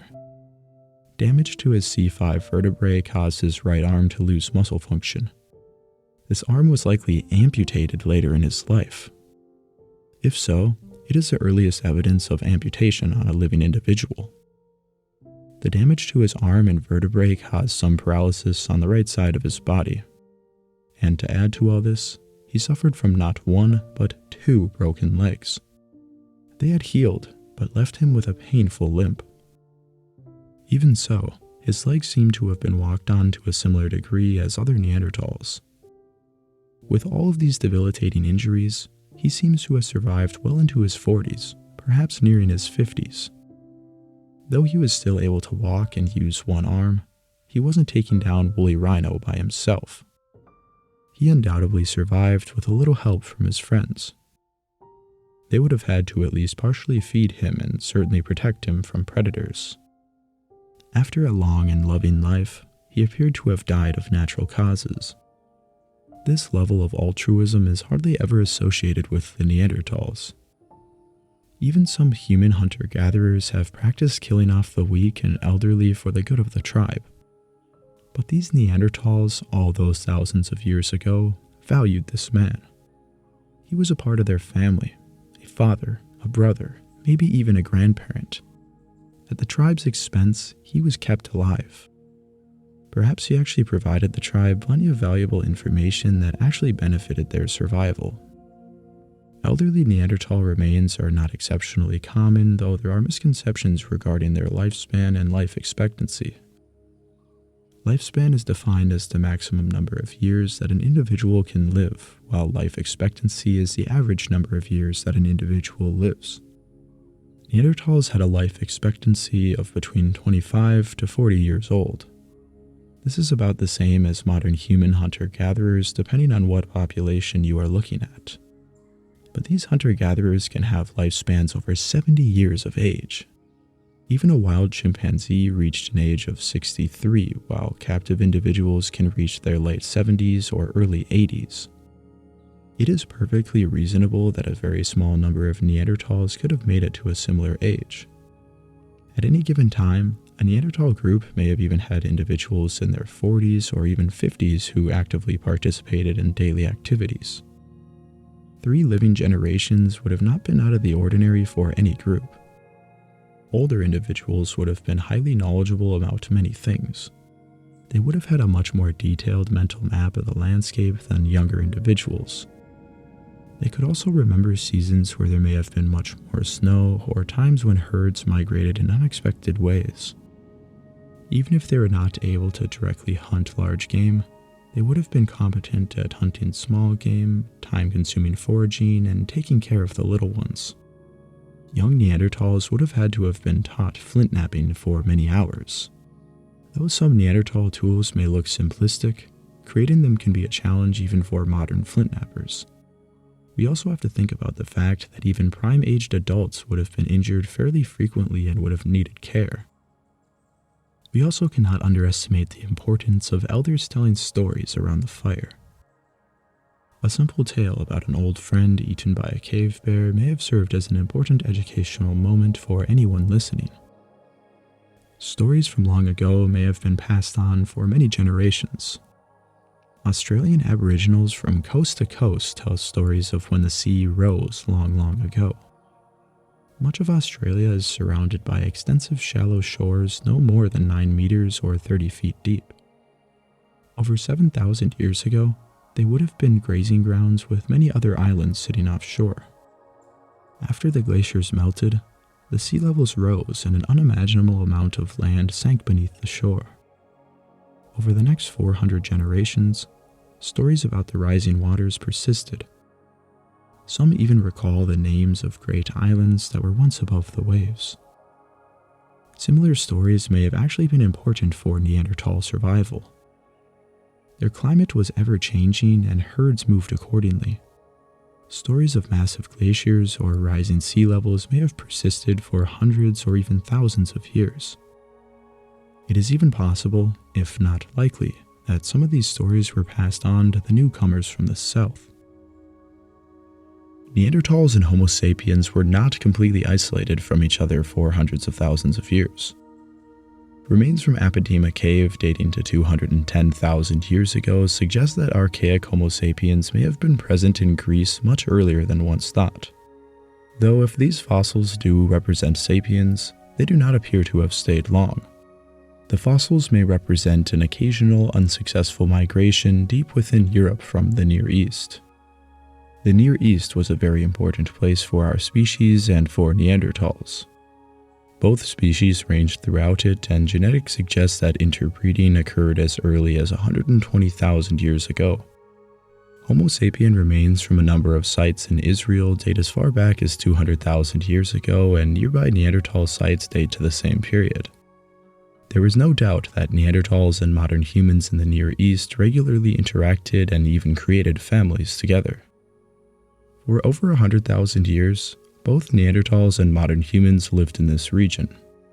Meanwhile, other populations of modern humans were spreading throughout much of Asia. They made it to the Indian subcontinent by 80,000 years ago and even Australia by around 65,000 years ago. Meanwhile, the modern humans in the Near East do not seem to have encroached into Europe until later. The appearance of modern humans in Europe is very complicated. It was previously thought that sapiens first followed the eastern Mediterranean coast to enter Southeast Europe between 43 and 48,000 years ago. Though a 2022 study found modern human fossils in France dating to between 51 and 56,000 years ago. Alongside their remains were peculiar stone tools dubbed the Neronian tools. They consist of small projectile points that may have been spears, though they could have also been atlatl points or even arrowheads. This technology is similar to technology from Africa and the Middle East, which now makes sense considering that it was likely modern humans that made it. What is even more interesting is that just as soon as they came, they left. Neronian tools and human remains sit below additional layers of Neanderthal occupation. The remains at Grote Mandrin may represent an unsuccessful migration by a population of modern humans. And this brings up an interesting point about this period. Europe was so sparsely populated that sapiens may have simply migrated in without even coming into conflict with Neanderthals. Neanderthals themselves likely would not have seen sapiens as anything but another group of humans. Modern humans may have looked slightly different, being taller, slimmer, and likely darker, though from other examples, we clearly see that Neanderthals had no problem mating with the newcomers. Neanderthal war parties fighting off encroaching warmongering sapiens is a scene of fiction. Once again, the Paleolithic does not appear to have been nearly as violent as some make it out to be in regards to intergroup violence. We have not discovered any evidence of sapiens or Neanderthals who appear to have died in an interspecies war. The reason that sapiens had difficulty migrating into the region may simply be because Neanderthals were already living there. They were the ones adapted for the environmental conditions, and there may not have been the room for other humans. It does not appear that modern humans were able to find much success in Europe until they made technological innovations. This is why, even though humans were present for a short time in France over 50,000 years ago, actual significant migrations did not seem to have occurred until around 48,000 years ago in the Balkans. Here, the Bohuntian industry appears to derive from the Levantine Amirian industry. The Bohuntian seems to be a transitional industry between the Neanderthal Mousterian and the later Sapien Aurignacian. These tools may have been made by a population of both Neanderthals and modern humans, though we do not have fossil evidence. A few thousand years later, this industry would evolve into the Proto-Aurignacian. This technology consisted of bone and antler points, bone needles and awls, and fine stone blades and bladelets. These blades could be attached to composite points to create very deadly weapons. Small cores that could easily be carried had the potential to create dozens of these razor-sharp microliths. Besides tools, Upper Paleolithic technology is often associated with many cultural innovations, such as a variety of cave art and the formation of long-distance trade networks. From about 45,000 years onward, this culture and its sapien creators would spread out throughout much of Western Europe. But the replacement of the Neanderthals was not so simple. Another stone tool industry from France and northern Spain called the Chattel-Perronian existed from 45,000 to 40,000 years ago. This industry was also Upper Paleolithic and may have been produced by Neanderthals. Some have suggested that Neanderthals were adopting sapien technology, while others believe these tools were made by hybrid populations or simply by Homo sapiens. The industry may also partially be the result of disturbed archaeological records from the 19th century. Though this may all sound confusing, the larger picture is that sapiens migrating into Western Europe brought with them new technology that mixed with the other technologies of the region. A 2022 study found that modern humans and Neanderthals coexisted in Western Europe for roughly 1,400 years. This helps explain why the archaeological record is so confusing. Old ways of toolmaking adopted new techniques, and eventually it appears that the new techniques were favored by both Neanderthals and modern humans. The coexistence of these species undoubtedly included centuries, if not millennia, of hybridization. We know that hybridization occurred because all modern humans have Neanderthal genetics, but we will talk about this later. Besides this fact, all remains from this period clearly show that they were hybridizing. The 40,000-year-old OAC2 from Romania was found to have 6 to 9% Neanderthal DNA. This suggests that he had a Neanderthal ancestor only 4 to 6 generations earlier. With this example, you must keep in mind that by 40,000 years ago, Neanderthals were already on the brink of extinction. When considering the initial periods of intermixing, first-generation hybrids would have been much more common. Neanderthal populations across Western Europe seem to decrease drastically after around 43,000 years ago. The reason for their decline is not entirely understood, but it certainly had to do with their population size. Neanderthal population size fluctuated mainly based on warmer times, though after about 100,000 years ago, their populations began to decline regardless of modern humans. The reason for this decline does not seem to have to do with competition with modern humans, as it started before they even appeared on the landscape. Even when modern humans entered Europe, there were plenty of resources to go around. Both Neanderthals and early modern humans would have been rare on the landscape. Their decline instead seems to be tied to low fertility rates and assimilation. Neanderthals seem to have suffered many negative effects due to having low genetic diversity. The mitochondrial genomes of 6 Neanderthals from across Europe only differ at 55 locations out of more than 16,000 locations. They had about 3 times less mitochondrial diversity than in modern humans. This resulted in the proliferation of harmful gene variants which may be tied to their low fertility rate. It appears that Neanderthals were already having a hard time when our new innovative species moved in. It didn't help that our population seemingly had a much higher fertility rate than Neanderthals. Our population seemed to have swelled as much as tenfold around 40,000 years ago. This may be tied to the onset of the Heinrich 4 event, which also occurred during this time. A Heinrich 4 event is caused by ice breaking off from glaciers in the Atlantic, which causes extreme seasonality. These conditions included drought-ridden summers and frigid winters. The periods lasted for centuries. Neanderthals had survived a few of these events before, though their populations had decreased in prior Heinrich events. However, this time Homo sapiens were there. Sapien populations appear to have done very well during this period, perhaps because of their technological or social organization. Though you must keep in mind that this population had significant Neanderthal genetics and even purebred Neanderthals. As OAC1 shows us, many modern humans would have had a significant amount of Neanderthal DNA and may have even had full Neanderthals in their group. Early European modern humans at large display many features that are reminiscent of Neanderthals. Many had slightly flattened skull caps and prominent occipital buns, as well as heavily built skeletons.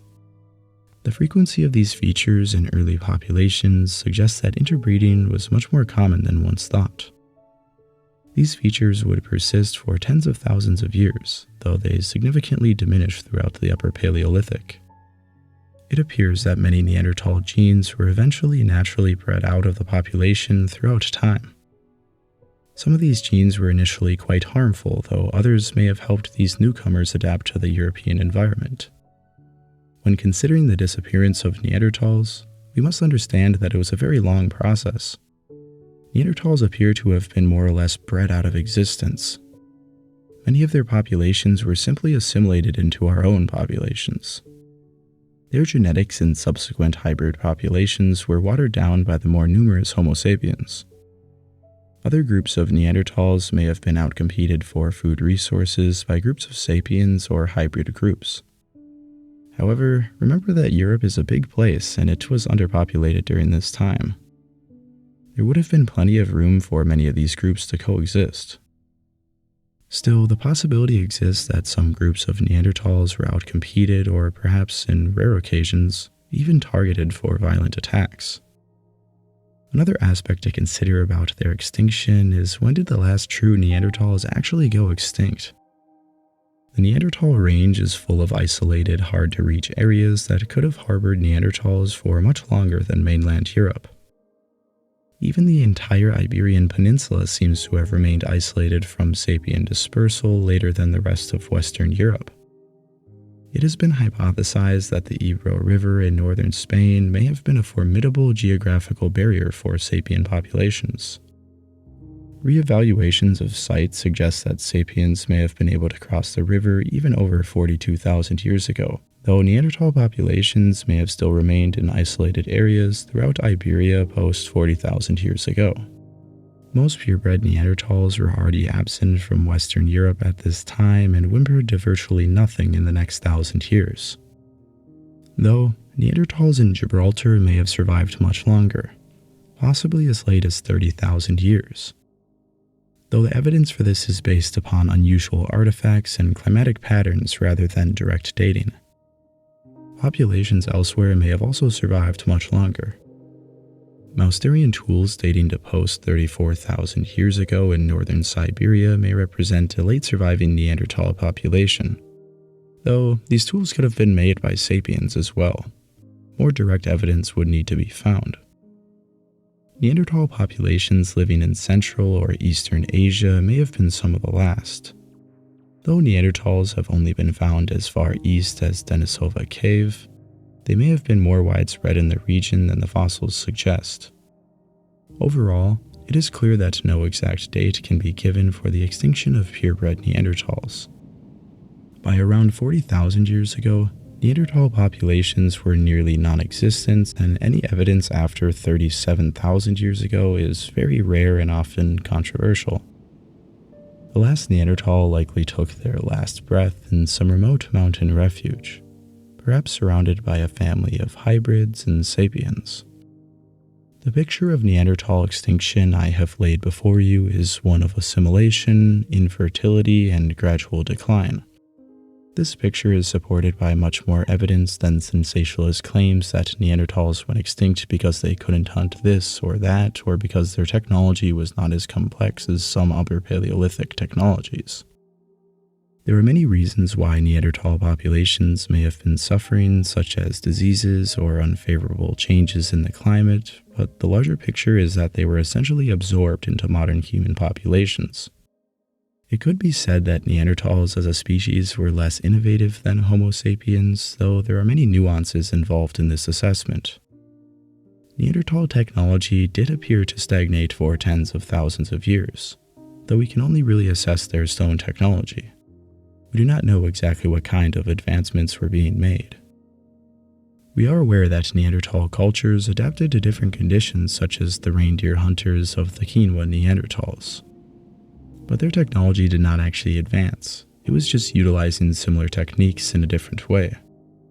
Homo sapiens, on the other hand, did appear to improve their technology more frequently during the past 100,000 years. Sapiens living in North Africa over 100,000 years ago began to produce light-tanked points which may have sat at the tip of projectile weapons. Around the same time, sapiens in Central and South Africa were creating complex bone and stone tools such as the katana harpoon. Further developments would happen in the Middle East, such as Lavawa points being retouched to create objectively better Amerindian points. Other tools from the Amerindian culture display a high level of complexity and only appear to have been made by modern humans. Though before we get ahead of ourselves, we must identify that Neanderthals during this time were also beginning to make more complex technology. Though they still utilized Mousterian technology, bifacial points of considerable complexity were being made, such as the leaf-shaped points found at Hohlfelds and other sites. The point is, just when modern humans began to make technological breakthroughs, Neanderthals were on the verge of extinction. Technological innovation is largely based on population size. The more individuals there are, the more likely that new ideas and methods will emerge.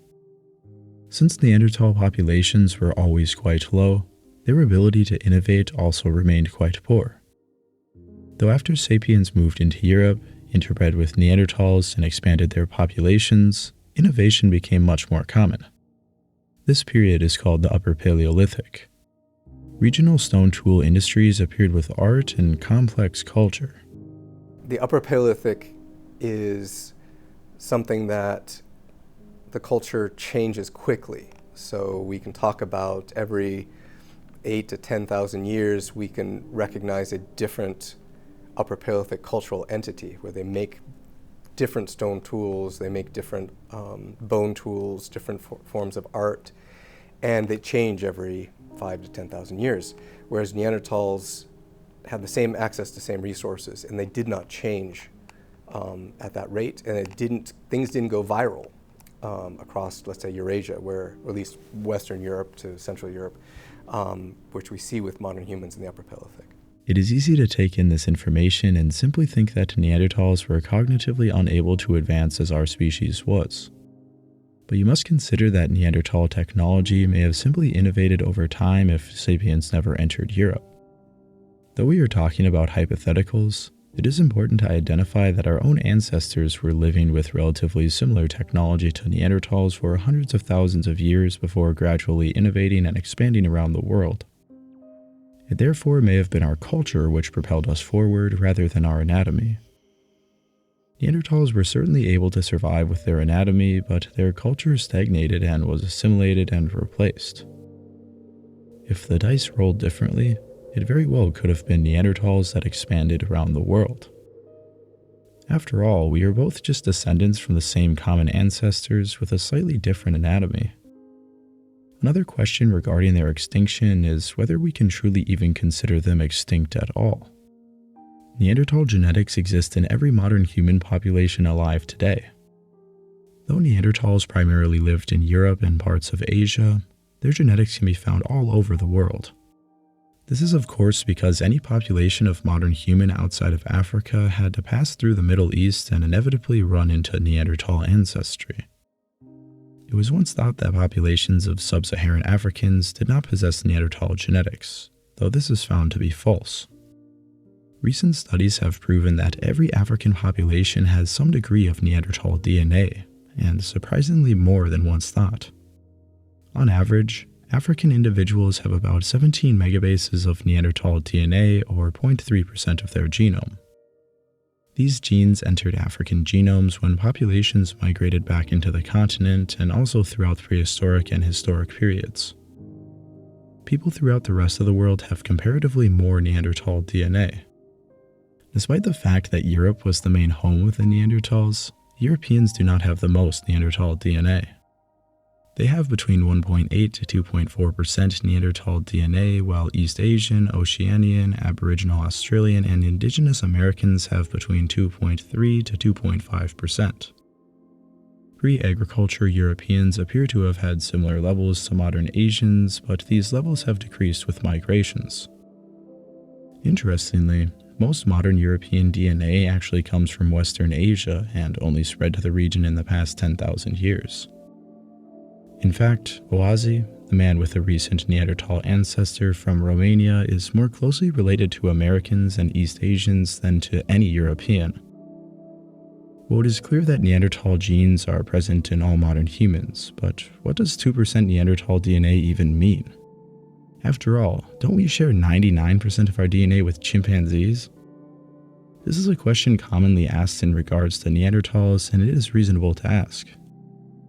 Between 95 to 99% of our DNA letters are in the same relative position as chimpanzees, though this calculation ignores some stretches of DNA not present in both species. Actual genetic similarity between chimps and humans can be calculated between 71 and 95%. Neanderthals, on the other hand, share about 99.7% of their DNA with us, but only a few percent of our DNA is fully identical to Neanderthals, as in the same genes in the same sequence. The other 97 to 99% of the human genome is still very similar to that of Neanderthals, though not identical. When considering how this affects modern populations, it is important to note that someone with 2 to 4% Neanderthal DNA only has about 0.006% different DNA than someone with nearly no Neanderthal DNA. Eurasians and Africans do not primarily vary genetically based on Neanderthal ancestry. It is just a small part of their variation, and even their entire variation is genetically quite small. Populations across the world have similar levels of Neanderthal genetics, but they are not the same. Neanderthal genetics in Europe differ from the genes found in Western and Eastern Asia. This is likely because of different Neanderthal populations as well as which genes were held onto. A gene that is useful in frigid Ice Age Germany may not be very useful in tropical Thailand. Overall, it appears that about 20% of the Neanderthal genome survives across modern human populations, meaning that around 20% of their genes were useful across our species and have survived into the modern day. Though, when considering our initial hybridization with Neanderthals, it may have been quite harmful. Due to small populations and inbreeding, Neanderthals accumulated several harmful mutations that would eventually be bred out of our populations. Initial hybrids experienced an estimated 94% reduction in fitness compared to other populations. Many Neanderthal genes were bred out quite quickly, though others appear to have been useful for adapting to the new Eurasian environment. Our species kept Neanderthal genes associated with circadian rhythms due to the darker conditions of European winters. Due to the cold, they also kept genes associated with thermal efficiency and metabolism. Though these genes which helped starving Neanderthals pull through a long winter appear to be linked with diabetes in the modern day. Other Neanderthal genes associated with UV radiation sensitivity and red hair found in some European but mainly Asian populations may have helped us adapt to the generally less intense Eurasian sun. Other Neanderthal genes are associated with depression, digestive problems, blood clotting, and miscarriages. Perhaps the most significant way that Neanderthal genetics benefits some modern populations is in regards to viral immunity. Between 20 to 30% of all Neanderthal genes in modern humans are related to the immune system. These genes may have initially helped us adapt to the pathogens found in Europe. They also still affect modern populations in both good and bad ways. In 2020, it was found that one chromosomal section from Neanderthals in modern humans may serve as protection against COVID-19, while another may significantly increase its severity. A limited number of Neanderthal genes may affect cognitive function in modern humans. Some may benefit advanced thought process, counting, and calculating. Other genes may actually have negative cognitive effects on modern populations. Much of the Neanderthal DNA within the modern human genome actually has little to no effect on us. It is non-coding DNA, also referred to as junk DNA, that does not do much. The absence of Neanderthal-derived mtDNA suggests that interbreeding between Neanderthals and sapiens primarily consisted of Neanderthal men and sapien women. This has caused some to assume that these Neanderthals men may have been having unconsensual sex with these Homo sapien women, and perhaps sapien men had no interest in Neanderthal women. Though other possibilities to explain this do exist. It is possible that couplings between sapien men and Neanderthal women encountered fertility issues. Perhaps these couplings often resulted in miscarriages or the offspring itself was infertile. Additionally, the lack of Neanderthal-derived Y chromosomes which passed from the father to son suggests that it was mainly hybrid females that contributed to modern sapien genes.